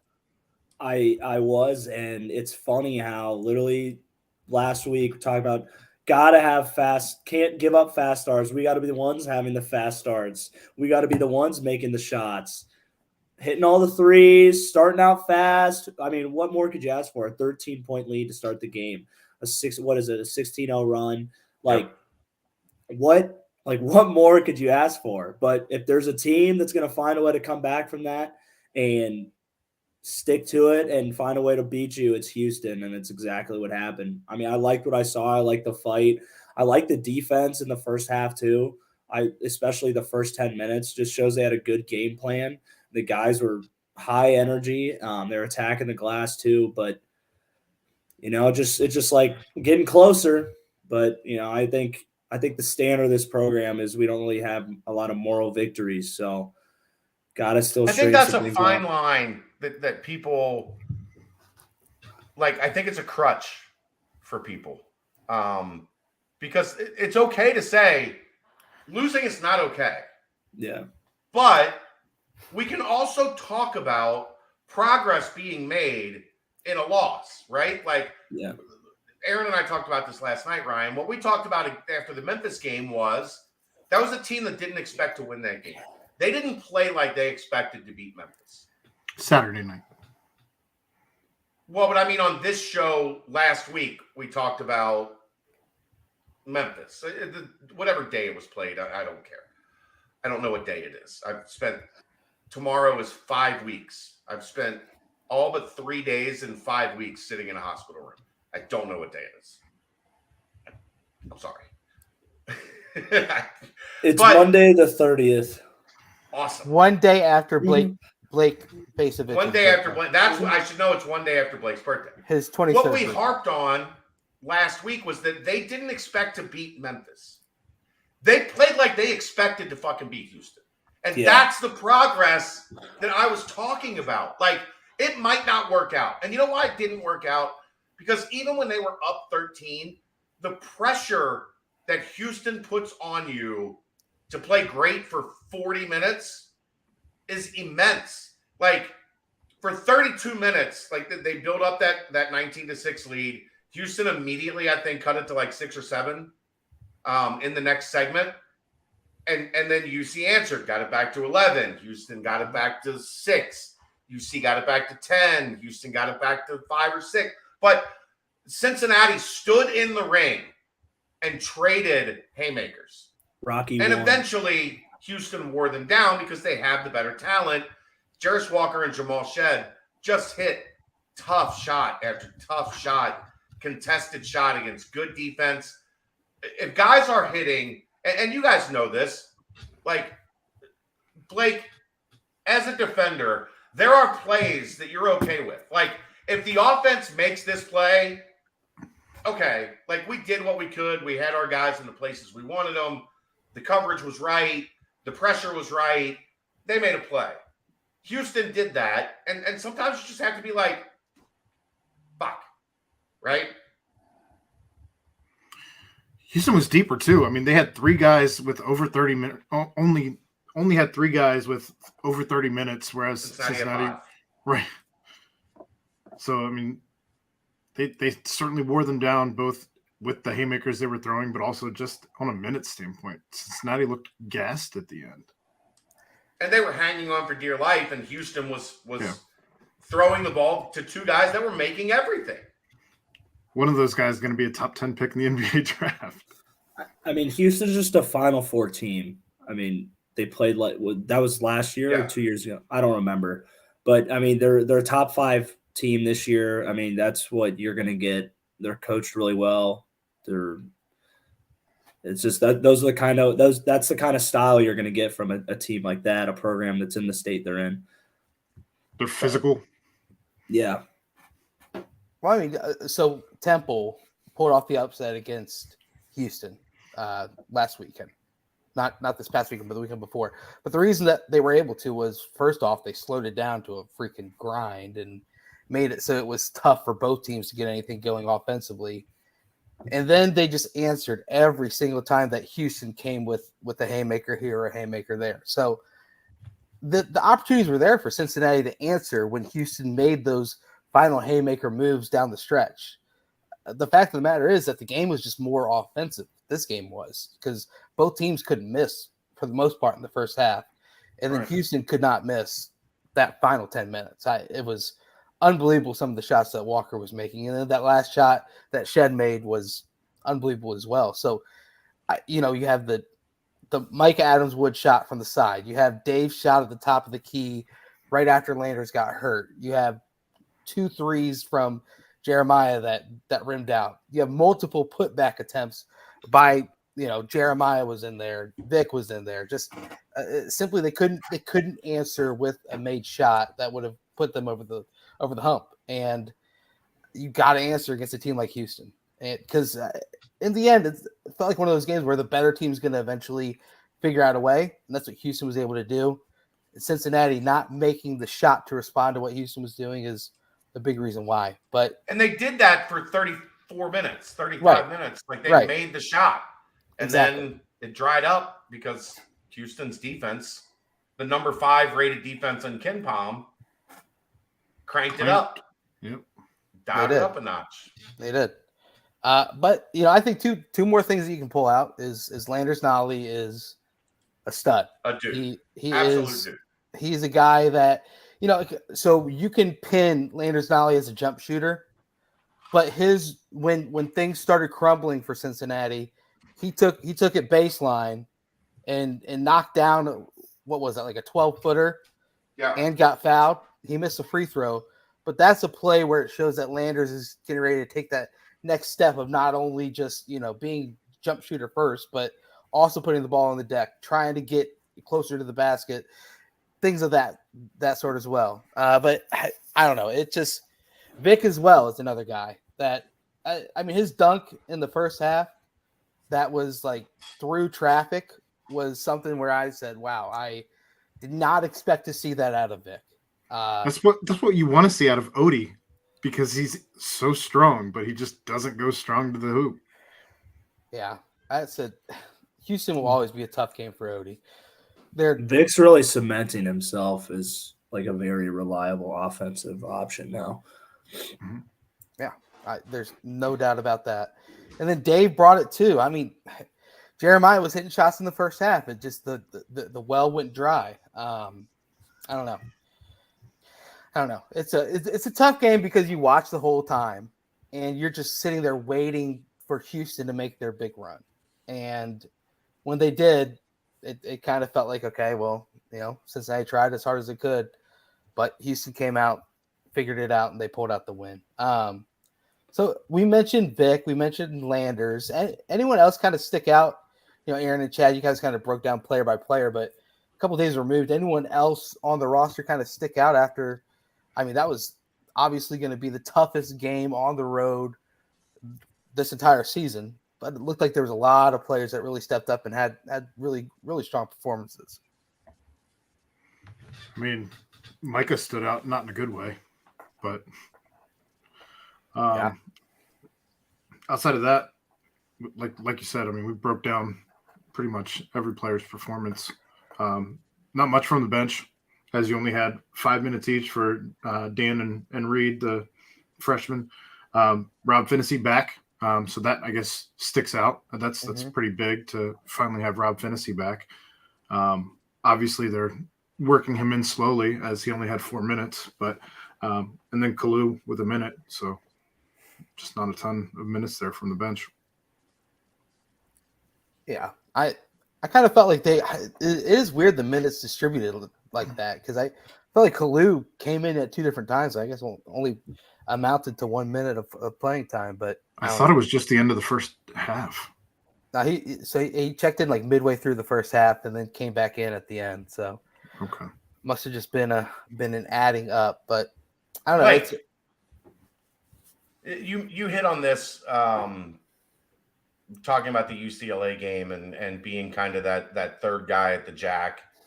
How hard is it as a true freshman to like mentally and physically feel like, okay, I'm ready for this? Because you didn't play, but like you didn't run scout team, did you? Like I think you were in the black jersey all year, right? Yeah, I got to run with the 2s most of that year. But I mean, it's a tall task mentally. I mean, that's coming from just being used to playing high school ball. And I mean, the speed of the game is so different. The mental demand is so different. But then it also, I mean, you hear about it with guys transitioning to the NFL all the time. It's the same thing from high school to college. Just the confidence aspect. When you haven't really gotten that kind of time yet, you're still building up that confidence. And I mean, that plays a major role. It's a tough thing to overcome and a tough thing to develop for sure. I think Brian brings up a good question here about Rob coming back. And you guys think Micah's wearing down a bit?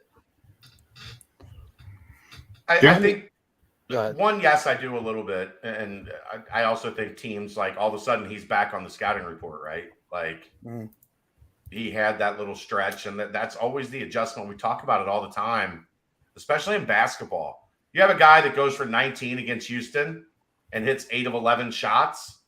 Guess what? The scouting report, the next game, is going to look a lot different on you than it did before you had your big night. Go ahead, Aaron. I'm sorry. I was just going to say, yeah, no, I certainly think he's wearing down a little bit. I mean, he's been the predominant point guard on this team, with Dave spelling him here and there. But I don't think he expected to play these type of minutes. I don't think coach expected him to play these types of minutes because of the injury to Finney. So I agree that it is a good time for Rob to be healthy again as you're coming on the last part of your season before tournament time. So, no, I think this is great for Finney to be back. Yeah, I think all of the above. It's good to get some more time to just kind of get acclimated to what the game's going to bring, because Mike has been picking up some ticky-tack fouls as well. I fouled out against Memphis, and that's where you wear down is defensively more than first. Like you wear down first defensively. Yeah, only played 27 minutes against Memphis. He was 1 to 10 in that game, fouled out. And then again in this one, he picked up, I think it was 2 quick fouls in the first half, or somewhere around there, and then an early third. It just seems like he's trying to get back in the flow that he had before. But yeah, it's chasing the dragon. Good to have Rob back. There's no doubt about that. Right game on Wednesday. Oh, yeah. Which, I mean, Tulsa still, you gotta give a little love to Tulsa, because they played Memphis tough on yesterday, but still, it's Tulsa's probably the worst team in the league. But that's what a get right game is all about, right? Like it doesn't matter that they had a good game against Tulsa or against Memphis or whatever. You've got to go out there on your home floor and put away an inferior opponent. But I guess there is an interesting question to be asked about Tulsa. That's my cat. I was laughing at Natalie's comment. Oh. Chasing the dragon does mean something else, Aaron. I'm aware. Do you sit Landers Wednesday? With the injury to his knee, maybe. or you play him limited minutes based on the flow of the game, but you also can't. So it was his right knee. I believe it was his right knee that was sore coming into the game. And then it was his left knee that he hit knees and missed a couple minutes at the end of the Houston game. So now you got a guy with a right knee that's flared up and a left knee that just took a knee to the knee to knee action. Maybe it would be a good time to have a doctor, maybe a Harvard educated doctor on this show to give his thoughts on whether or not you rest a guy for you give him a game off to try to get back for the stretch, because if not, you put him out there and you get in this stretch afterwards where you've got some important games stacking back to back to back to back that you really need to win. Blake, would you sit Landers Nolly Wednesday night? Not seeing what happened, it's hard to say, but based off what you guys said, if it's kind of like hard knee-to-knee contact, and there's probably, my guess would be some bone bruising going on there, which is going to lead to a lot of the inflammation. I mean, that inflammation is kind of what's going to lead to that pain and limited mobility. So, with the big stretch coming up, I think, the number one objective is to get rid of that inflammation. I mean, playing's only going to exacerbate that. So, I mean, again, I don't know the exact specifics or kind of, how that affects the lineup as much, but from a perspective of what you've said about the injury, if the goal is to get him back for a tough stretch, I mean, if he plays and he keeps that inflammation going, it's not going to get any better anytime soon. Natalie wants to know how many eggs you would prescribe to get Landers back to 100%. If Lawyer is eating 4, it's definitely got to be more than that. So I'm going to say at least 6. What is the egg obsession? I didn't think the eggs would be hitting this hard. A dozen a day, Natalie. Brian says a dozen a day. Those eggs. Roy, you've been around here long enough to know, like, once you put something on tape, the chat is relentless. All right, I'm going to be sucking down hard-boiled eggs like it's my job. Looking at the schedule, though, they don't have a stretch like they just had where they have basically a week off until February 26th. That's what I'm saying. Like, you get past Tulsa and you're going twice a week all the way through and games that matter in terms of seeding in the conference tournament. Right. So, Chad, was that a little strange seeing that injury? Like, I feel like it was. I saw what Springer tweeted it, and I had not heard of anything. Apparently, what happened was they had the week off. They, and a lot of times, you guys can attest to this. Like on a bye week, you'll have one day where you go, it's a day to kind of get after it, and then you get some time to recover. Apparently last week, they had the game on Sunday against Memphis. They had a light day or an off day, either a light day or an off day on Monday, and then Tuesday they went and got after it. And Wednesday, he woke up with his right knee kind of barking a little, and they gave him Thursday and Friday off, which that's a guy that doesn't take days off. So there was definitely some concern. Oh, we're going to do this for sure with Blake from here on out. He is our resident injury expert from here on out.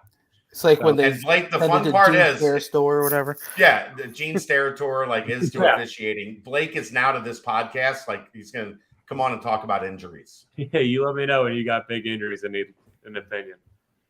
Just gonna have to call him in. Randomly they brought Jake Feely on or something. Like they have a kicker just waiting to talk about kicking, and he only says one thing every game. It's weird. That could be you, Blake. Just we haven't mentioned an injury real fast, and I thought about having Blake on when Ben had the issue that Ben had. I thought about having Blake on then, but then there was a HIPAA issue or two, I think. Oh yeah, that gets a little tricky when I actually know the people. I asked Blake, "You think he's coming back?" And Blake just gave me some wide eyes, yeah. I can't say whether I think he's coming back or not, but I think my face can tell you the story. Try and give you a hint there. Everybody's like, he's got his helmet on the sidelines. And I was like, look, he ain't going back in that fucking game. I'll tell you that right now. No. God love Benny. I love that. No, He's I was standing there for that conversation. I think we've seen the end of Ben's activity in this particular contest this afternoon. Yeah. On that particular day, yes. Yeah. Oh, it was so funny. Not Ben. Not that, but our interaction after Blake's face. Our interaction was speaking about 20 words without saying a single one. Yeah. You're good at that. You're pretty good at that already. Appreciate that. It'd be great to tell people. What are the odds eventually you come back and replace Aaron? That would be great. I don't know about Aaron. I don't know that I particularly want to work as an athletic trainer after going to school for 12 years, but maybe Colosimo. Yeah, he retired. I know. He's out. I might be the only person that cares about this, but do you know who's taking his role? I have not heard yet. Yeah, I was wondering about that. I don't know who it'll be. You got your eye on it though. Divine. Divine's like the head guy though. He doesn't do surgery. Yeah. Oh. Yeah. I would guess they would have to bring somebody in that we don't like. I don't know of anybody that's like in line to fill that role. Yeah, it could be Growy. He does a lot of other sports. He's really good. He'd be a good option, but I don't know who it'll be. I've been wondering that for a little while. Safe to say you got your eye on that job. Yeah, just give me. Shoot, what is it? About 6-7 years. 10 more years. Carry the one. Subtract. That's nothing. Hey, I give you credit. Look, we have another guy that was supposed to be on the doctor path that is a contributor to this network, and he did one semester of the doctor path after school and decided that he was just going to sell medical supplies. Hey, I mean, it's a grind. Hey, everything's got its role. I know who you're talking about. I'm not going to name names, but his initials are GC. Yeah, I know exactly who you're talking about. As soon as you started saying that, I knew who you're talking about. That would be fascinating, is having you and Garrett on to do a show together. Hey, both bombers. I know. There we go. Garrett is genuinely one of my favorite people. He's a great guy. He's the best. Such a genuine, smart, fun guy. It was actually we had to kind of decide, did we want to go intelligent, over the top football commentary, or did we want to go Royer? And we went Royer. Oh man! So you got the intelligent football commentary, right? Yeah, there we go. Right. That's yeah. And then other stuff. Yeah. You provided the other stuff that Garrett would have never let us into. I want to do. How about this, Blake? I want to do a podcast next year. That's just Garrett and Trout. Oh, that would be good. How's Trout doing? Good. He's good. I still get a chance to catch up with him occasionally. I love Trout. Same. Such a funny dude. Such a Hilarious. You could get he's a some riot. good stories about Trout at Higher Ground. Oh yeah. Yeah. Do you know what he did? He would swallow a hot dog whole and spit it back up out of his mouth. Multiple at a time. Spit it back up. It was the craziest. I've never seen anything. Multiple at a time. There was one time I actually thought he was gonna he was struggling to get it back up. He was were you going to have to Heimlich? Were you worried? We were wondering for a little bit, seeing him get this. I think he tried to do 2 or 3 at once. Oh my god. Natalie said like a fucking seagull. Basically, yeah. Wow. It didn't look. It was not human. Well, No, Trout's not human. Yeah. Trout's not human. Trout also had heat issues every other day. Every other day you looked and Trout was down. It could be 82 degrees, no humidity, and a light breeze. And you would look over at one-on-ones and Trout would be down. And they would have his helmet off and like the rags out. Like, Yeah. I mean, he also had the greatest thing ever when he went tried to dive to tackle what was his name for South Florida, the quarterback, Quentin Flowers. Was it? No, wait, no. It was their linebacker. It was a linebacker. Completely I want next year. I want a podcast with Garrett and Trout, just talking like O-line and football and whatever after every game. I think those two just crack me up. They crack me up so much, like a fucking seagull. Jesus Christ. All right. Do we timestamp, do mailbag, and get us out of here? Yeah, let's do it. All right. I forgot. I took it down for a second. Here we go. Quick Paper Supply, your locally and family-owned restaurant supply company for all your non-food products like to-go containers, cups, pizza boxes, to-go bags, can liners, napkins. They've been open since 2009 and are one of the largest minority-owned companies in the city. Call Nick at 513-470-2029 and reference Bearcats for 20% off your first month of purchases. This is fun. Blake, you're the guest. You get first crack at all these questions. At what? It's a mailbag, so it's just questions from the fans. Oh, Wasn't a ton in the mailbag this week. I'll refresh just to see if any hopped in throughout the show. But the first question in the mailbag is actually for Royer. But you can ask Blake it too. Have you ever went to lay out a freshman during practice or a spring game only to end being the one on the receiving end of getting smacked? Any good stories? Oh man, I mostly got most of my licks from like the veteran O lineman catching me lacking sometimes on a pole. But my first look, I got one story. My first time in pads, I was kind of like, Coach Freeman was kind of like, he was liking what I was doing because I was just kind of like that crazy, just nut job. And he's like, all right, this is your time. Show me what you got. Like I want to see what you can do. And I'm going against Hunter Gillespie. You guys remember him? I do, yeah. He was a walk-on running back, just buff guy. And it was like goal line tackle drill. And I go up and just immediately planted, like my fucking feet were straight up in the air. Like the back of my shoulders hit the ground before anything else. And Coach Freeman just looked at me with just like pure disgust, didn't even say anything. I just got my happy ass in the back of the line. Didn't do anything the rest of that drill. I'll be back here if you need me. Yeah. Thanks, Coach. That's all I had for today. Oh boy. Did you have any situations like that, Blake?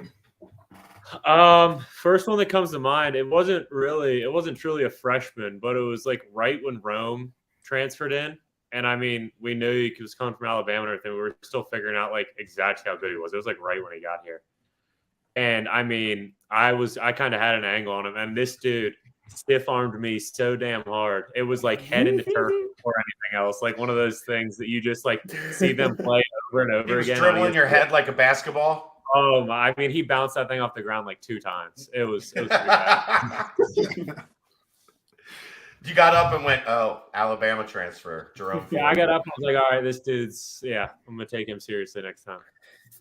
Yeah, because Rome was super like laid back and like in the weight room, he kind of was like, he just seemed like a little just like reserved in everything he did. Then like they gave him the ball.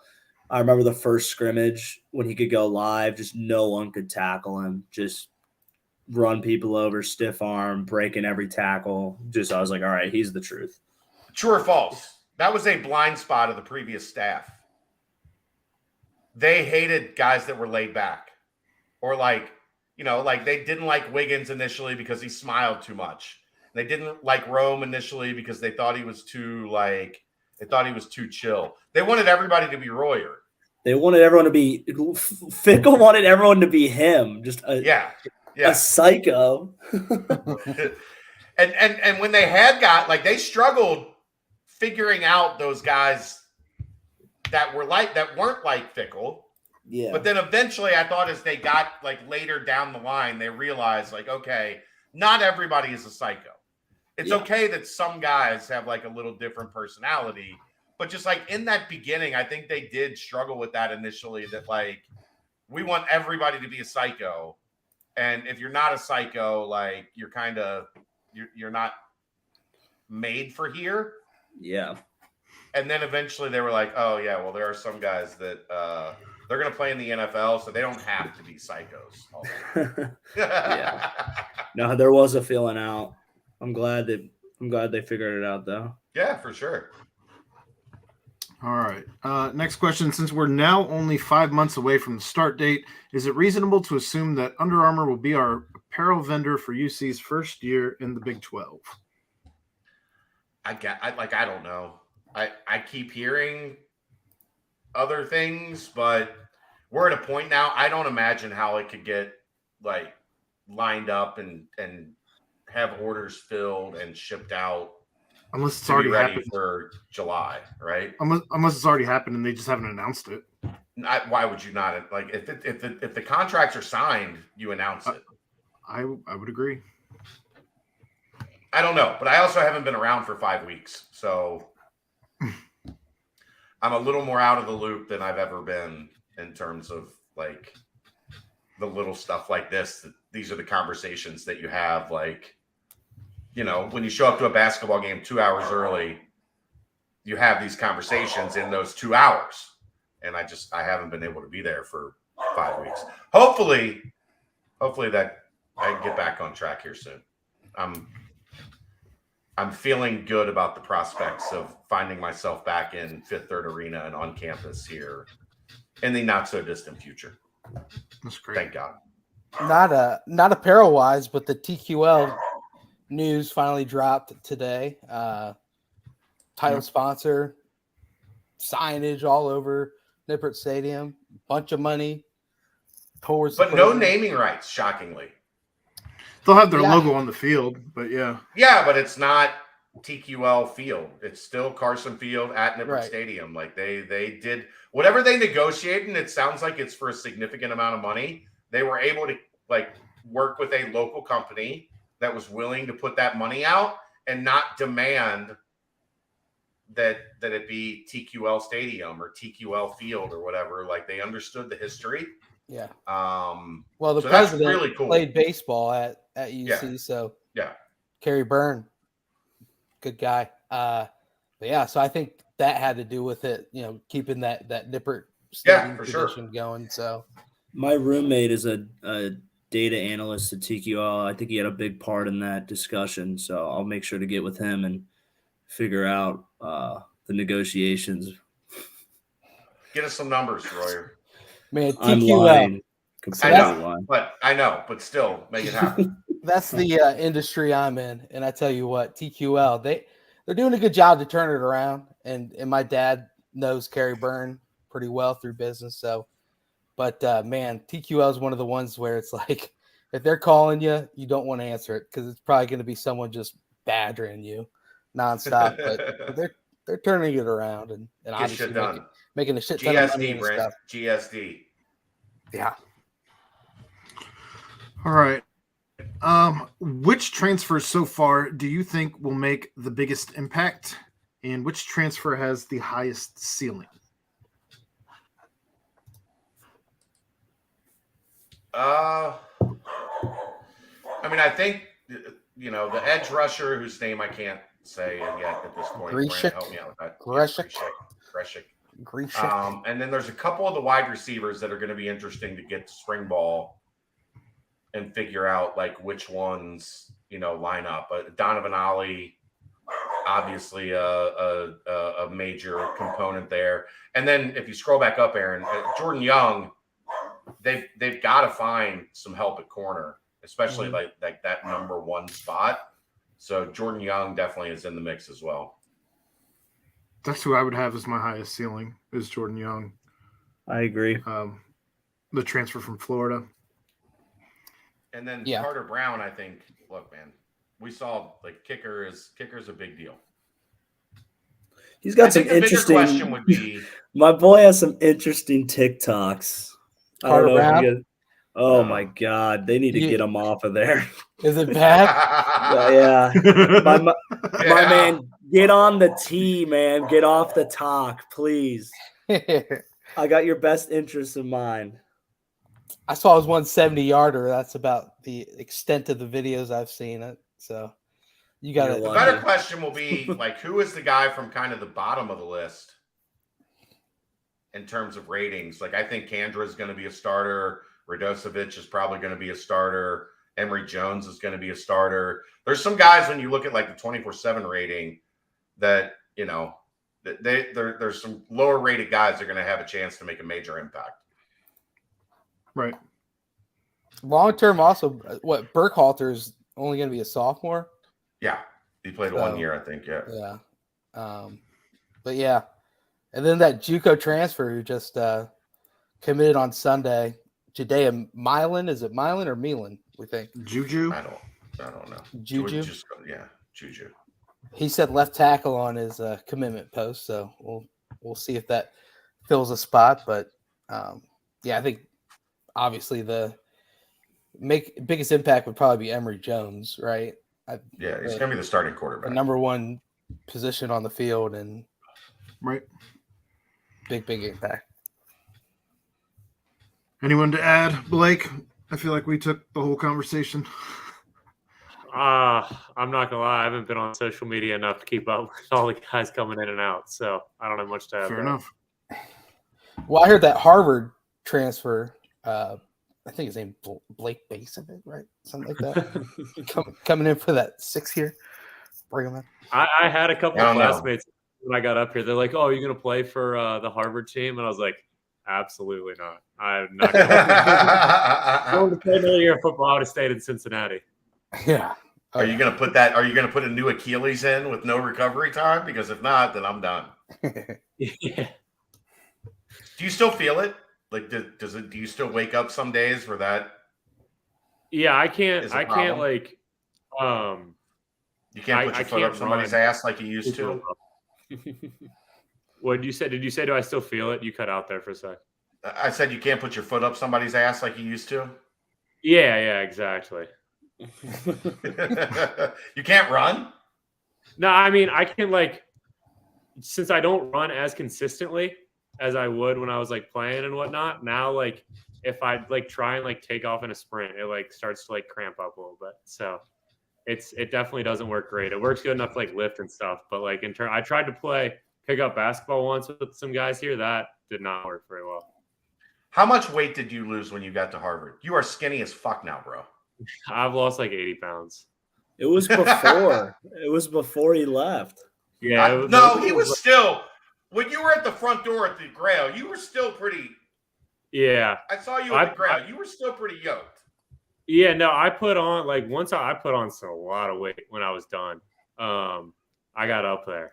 I definitely got up there. But no, I lost probably like 70, 80 pounds since like around the time I left, like a little before.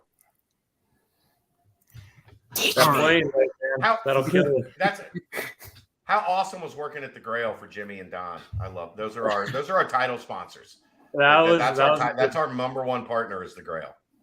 That was a good time. You can't beat anywhere down there to be than that. Good people to work for.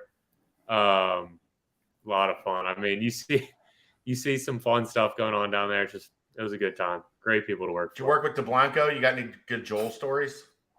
So unfortunately, I didn't start until after he was done. But everybody there said he was a crazy person. Oh, I heard all about him from the like Tennessee. All about it. He was super into it. Him and Joey.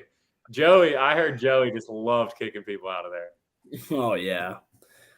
I can see that. Big MFer. He had like a stash of IDs he kept. Did you ever roll cardboard cases with your bare hands to get your wrist strong like DeBlanco did? I can't say I did that. Crazy. You missed the DeBlanco episode. It was It's one of our wildest nights we've ever had. I can only imagine that one. Man, one thing I'll always remember about Joel is somehow my freshman year we ended up in the same chemistry class in chem lab. That shows a lot. Football university for the boy. I was in his class, and there was a lot of Tuesday nights I got a text saying, "Hey, bro, can you come down here and help me do this lab report?" Oh, hey, buddy. I'm having some hard time with this homework. Yeah, help kind of turned into me sitting at his computer screen, but we'll leave it at that. Could you just Blake,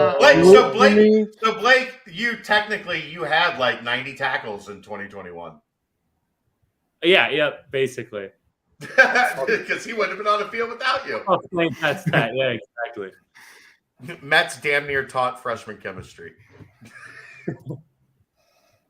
I don't know who this is, but it's somebody that's a knower.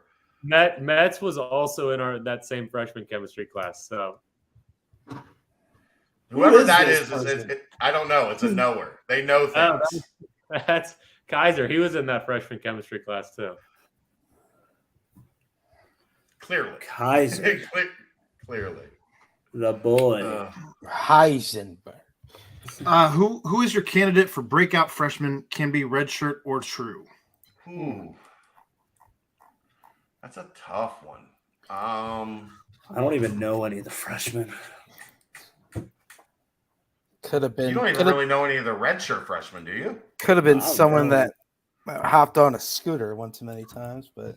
Yep. Mr. Mario. So, how about Sincere Lewis? I think he's probably the safest bet. That's a good one. You know what? You know who I think? I'm gonna go with a sleeper, just based on what I saw at camp. And like even throughout the season is like somebody that flashed on scout team. Mm-hmm. What do you go, Jonathan Thompson, yeah. Or Thompson. Yeah. I think that kid's got just a natural ability to play football that's going to be hard to keep him off the field. Who is that? He was a DeSales guy. The running back? No, linebacker. Who's the one who broke their ankle? Stephen Bird. Yeah, is he on the team? Yeah. How's he doing? That's just a crowded running back room, man. Monty's back. Ethan Wright's is still in the mix. I mean, really, is he not at safety anymore? No, he wanted to go back to running back. He did not want to play defense. It didn't work. I don't think it didn't work. Like, I think he could have been an outstanding safety. Like, he flashed at safety a lot. I just think he wants to play offense. Yeah. He was the hardest runner in the bowl game. Yeah. There's no doubt about that.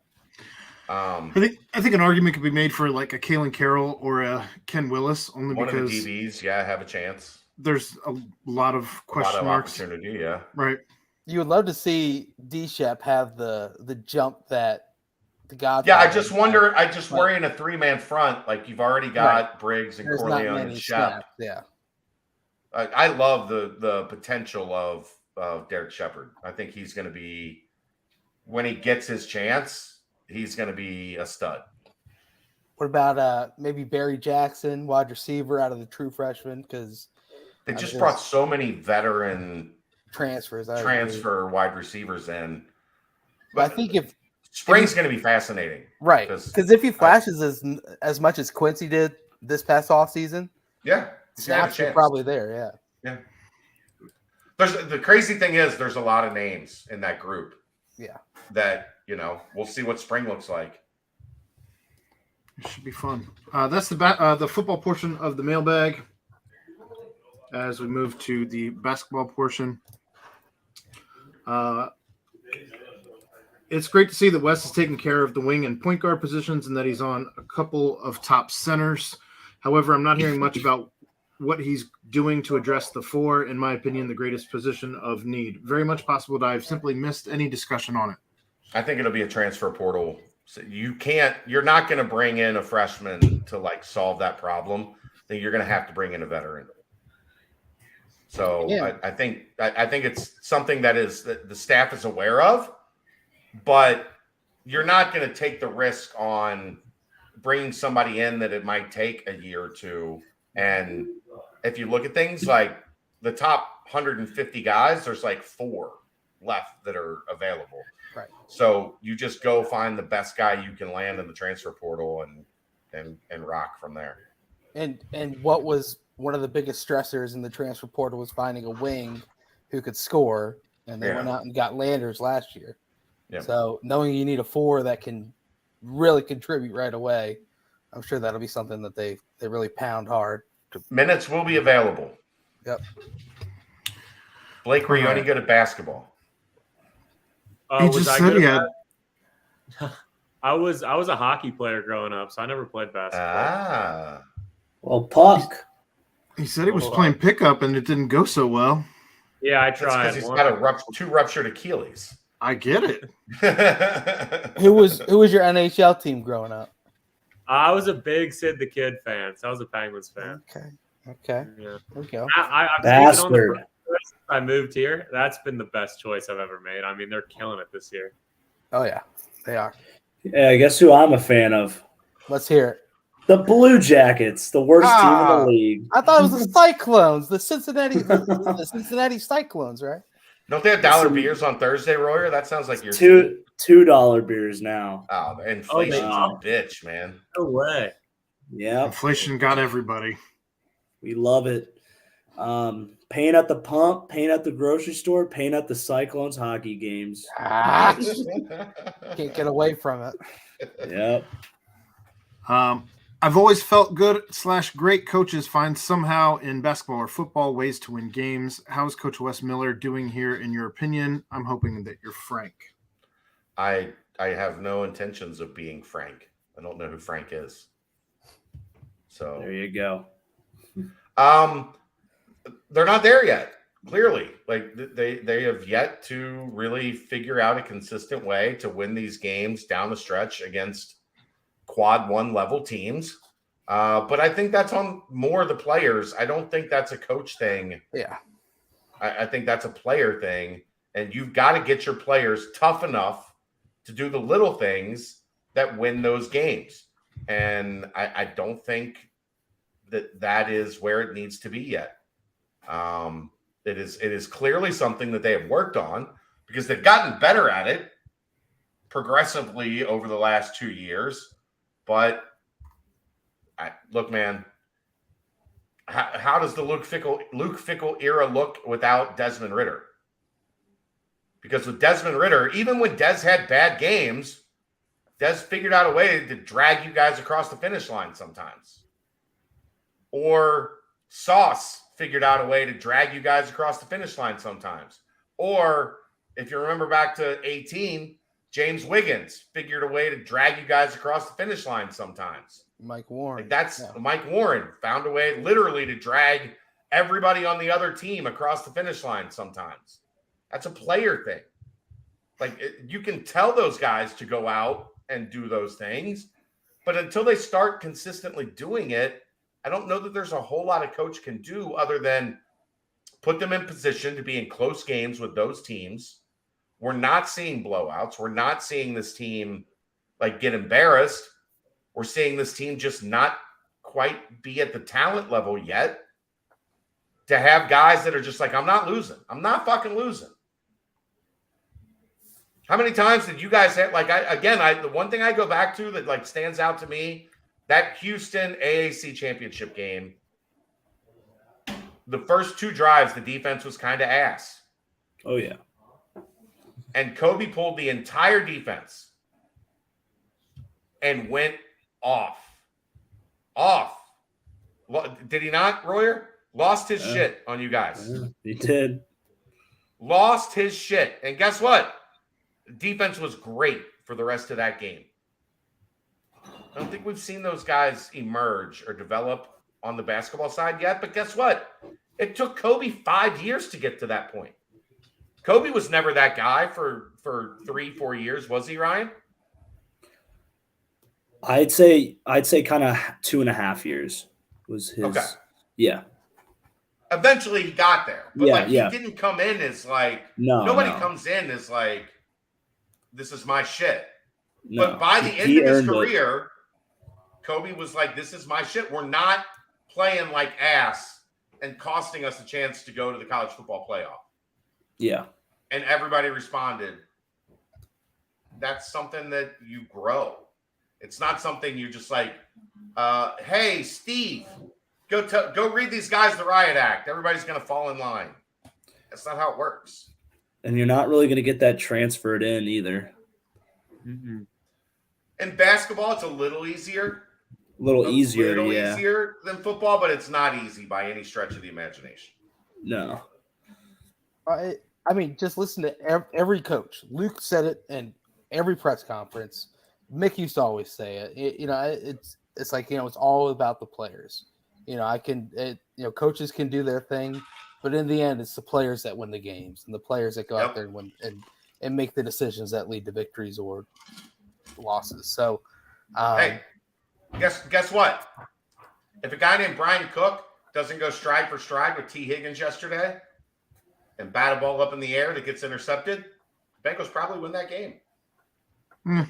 Maybe the fix was in, so who knows? That was just a punt. It was just a punt. That was a punt. That was if it was 4 inches farther. T. Higgins is you're saying if he catches it? Yeah. T. Higgins is strolling in the end zone for a touchdown.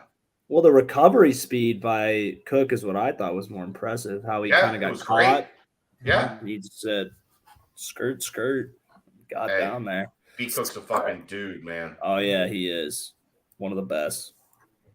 A dude. Absolute dude. You need to get him on the show at some point in time, Ryan. We need to stop surprising you with guests. You need to surprise us with guests. Okay. You're on the fucking team.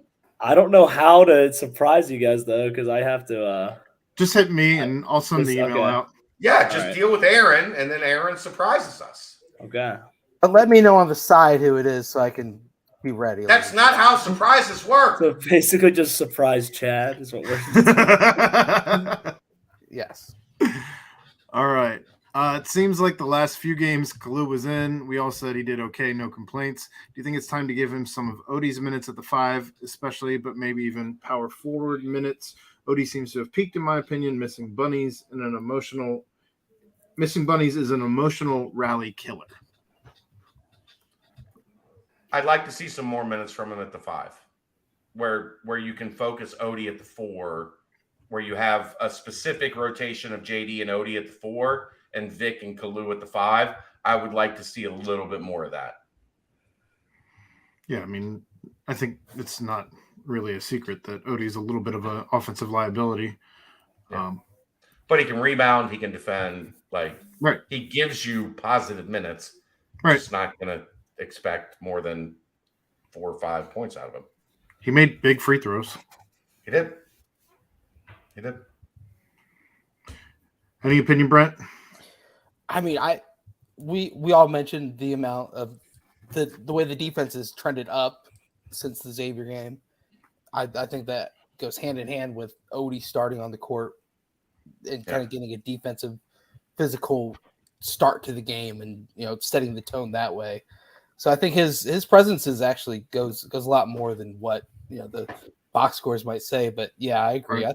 I think Kalu will slowly start to see more minutes here and there, which is good. I think you want to get him some of those minutes before it gets down to tournament time anyway. Right. But what are your predictions for second half of conference play? What will UC's final record be? I still think they get to the 11 or so win range. I think I predicted 12. I think it's 11 wins in conference. I think is a good spot. 11-7, 12-6 would be ideal, but they're already at 4. I think, right? Memphis, Temple, 5 Houston, yeah, 5-4. So you've only got 11. I'll go 11-7. I'm not going to hem and haw. 11-7. Yeah, I think that's probably about right. That's what you hope for, anyway. I mean, they could use that momentum from the Houston game, even through a loss, and really every team's looking pretty vulnerable in the AAC right now. I mean, you get Temple at home. That road game at UCF will be tough, but outside of that, I think UCF has been trashed for like a week now. 2 weeks. At Memphis is what I meant, but yeah, I mean, I think it's a good chance to get on a roll, but the consistency needs to continue to stay there. So we'll see. Yeah, they play like they did against Houston. They keep up with anybody. Hopefully, start beating those teams. Just get to the conference tournament instead of keeping up on the opposite side of Houston. Just please get that 2, that 3. That's all I need. Yeah. And that is the basketball portion of the mailbag. Last part of the mailbag, the banks. Quick question for Chad, then rapid fire. Chad, I'm so happy to see Kelly's out of ICU to celebrate. How did you meet Kelly? So I have been friends with Kelly's cousin since we were kids. Her best friend grew up across the street from my best friend. So she was always at her best friend's house. I was always at my best friend's house. We became friends. She transferred into my high school. This is Kelly's cousin. When we were juniors, we were in track together. We were 2 of the better athletes on the track team. Stayed friends through college. And then I came back from LA in early 2020 because I lived out in Hermosa Beach for like a year and a half. There was a Mardi Gras in Mainstrasse in Covington that was so absurd that they stopped doing Mardi Gras at Mainstrasse in Covington for like a decade. What happened? So it was like Debauchery. It was just complete fuckery. The entire night was just complete fuckery.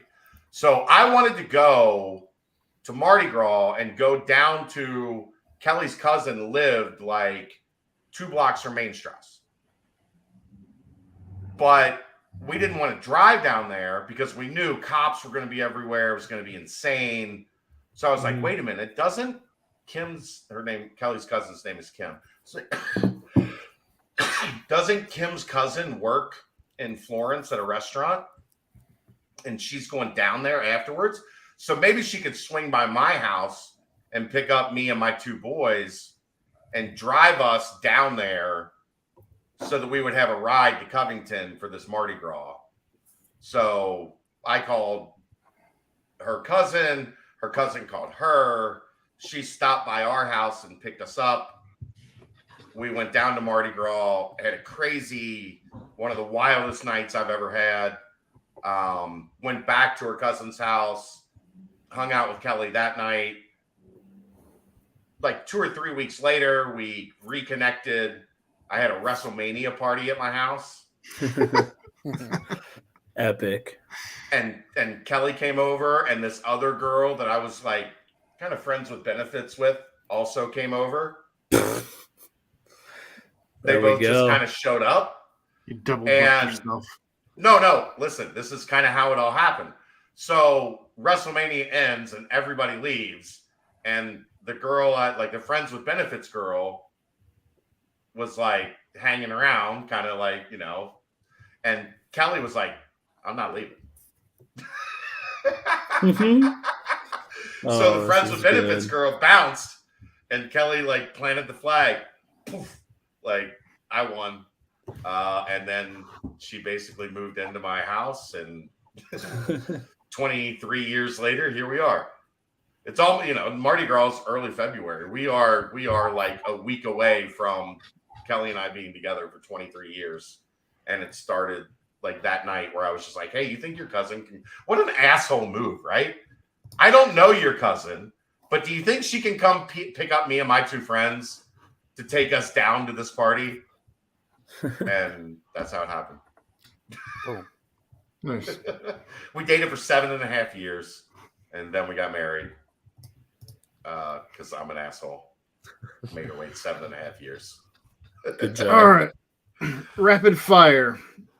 Donatos or La Rosas? Donatos. Donatos. Donatos, yeah. I'm going the Roses. Fuck it, I'll do La Rosa's too. There it is. All right. I'm a Founders favorite. Are you guys down with the Founders favorite? Yeah, I I'm a love Founders Donatos. favorite. There's Donatos in Indy. There's not La Rosa's in Indy, so I'm Yeah. going La Rosa's. Wild Irish Rose or Mad Dog? I don't know that I've ever had Wild Irish Rose. I have had Mad Dog, so I guess I have to pick Mad Dog. I would have the exact same response. I'm the exact same. I don't know. Royers had to have had Wild Irish Rose. He's had everything, right? I've had Mad Dog. I haven't had that. Who is that? Has anybody had Wild Irish Rose? Brent, you've had Yeah. Wild Irish Rose. I have, but I'm still picking Mad Dog. Go. Caillou or being waterboarded? Fuck Caillou. What? Would you What the take fuck is this? You don't know Caillou who or- Caillou is? the little No. bald cartoon kid? Would you take? What Would you Like- watch Caillou or would you get waterboarded? Because would I watch it? they're basically different forms of torture. Torture. Is what the Oh. question's asking. I mean, I don't know much about Caillou, but I've always wanted to be waterboarded just for fun, just to see what it would be like. So I guess. Hold on, Royer. Hold I on. was watching Zero Dark 30. I was like, wow, I kind of want to know what that feels like. Are you familiar with Caillou at all? Do you know what it is? I know what it is. Yeah, my buddy, we used to call him Caillou when he shaved his head. This fucking asshole. Fuck this Yeah. dude. I fucking hate that guy. So Caillou's a little kid, but guess how tall Caillou is? 6'2". Caillou's 5'11". How about that? It's my That's even height, more man. reason to hate that Goated. little sniveling fuck. Why do you hate him so much? My daughter had a Caillou phase. Oh, And it if you drove ever, you. like, when she was like, so I was a stay-at-home dad. Kelly worked. I could work from home and then work at night for games and stuff when Kelly got back. So I was with my daughter all the way up through like going into kindergarten. And she had a phase for like 6 months where all she wanted to watch was Caillou. And that kid's the fucking worst. Like, just What's like, so bad about it? like, just watch one episode of Caillou and you'll understand. He's the a theme whiny song kind of bitch. bumps. The theme song's not bad. Like, it tricks you. Like, I think that's what gets kids, right?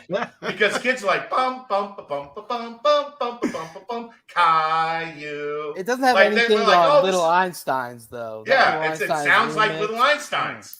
It sounds like Little Einsteins. So Yeah, they get caught up in the theme song, and then they watch this whiny little bitch of a kid. It's just bad parenting if you let your kid watch Caillou. Guess how tall Peppa Pig is, real quick. What do you know? Peppa Pig is like 3'2". Peppa Pig is 7'1". What? I like a bitch. That's serious. Google it. I've That actually means seen Daddy that. Pig. That means Daddy Pig is 10 feet tall. He's like 15'3", I think. Google it. I'm telling you. So yeah, and then we had a Stupid question conversation. back when we first That started is this. stupid. People started asking us these stupid fucking mailbag questions about cartoons, kids' cartoons, and I just went off on Caillou. So that's where we are. Fuck that kid. So I think we all agree, except for Ryan, that we'd all watch Caillou. Well, and maybe Chad also. But Caillou over being waterboarded. I'll take waterboarding. Yeah. Unreal. Blake, you down I'll to get watch- waterboarded? I'll watch. I will say, Royer, my friends and I in high school did try waterboarding each other once. I'll take Caillou. St. X boys. Oh my god, bro. I love it. I love Unreal. it. All right. If your TV was going to be stuck at a channel and you had to watch something, I'm not please- answering this stupid question. Please rate in the order by yes, I'll watch it to I would never watch that. Last night's Bengals game, a Reds game in August of this year, the Peach Bowl versus Georgia, the the Nevada basketball game? Yes, I know this might be painful. I'm not answering that stupid question. I think I'm going with the Peach Bowl. And they just turn it off right before the kick. And that's the good thing about the Peach Bowl is you can just we won. That guy missed a 54-yard kick and we won. Unreal. Yeah, most of the Peach Bowl was at least good to watch. Those other games. Yeah. I'll How tell bad do you guys win the Peach Bowl if Sauce plays? And who else? And Sauce was out. If Hudson Hudson doesn't get punted. that game, we win. Yeah. Wiggins was out. I can't believe Sauce didn't play. It was call him so out. out of nowhere. Dokes didn't play either, but Rome went off, so that didn't. Yeah, Ahmad, I'll never forgive you, bro. You could have every commercial in the world. You're still a disappointment to me, bro. I hope this reaches out to you. Heard it here first. Oh, I'm clipping that shit, and I'm going to tag him and see what he has to say. Go ahead. Get him on there. No, he's going to know how funny that is. Oh, yeah, he'd like it. The first half of that basketball game that happened in Nashville is probably one of my most favorite halves of basketball in Cincinnati history. But the last time I recall UC playing in Nashville was Jaquan Parker eating glass and dominating Florida State. Okay. That's the last time UC played in Nashville, right? I can get behind that. All right. And the last question. I'm a paying member of the YouTube channel. Also, I have YouTube notifications turned on. Is there some other possible reason why I do not find out about these BCJ Live nightcaps until I'm guessing it's because after the fact? We schedule them 4 minutes before they start. Maybe. I don't know. I wish I had an answer to that. I don't. I'll check. Mm-hmm. Aaron, check on that. Yeah, I'll shoot YouTube a DM. See if Brian get Brian's number and then text him personally, because Ring of Black is Brian Johnson over here in the chat. So get his number and just text him personally when we're going live. That'll be great. Appreciate it.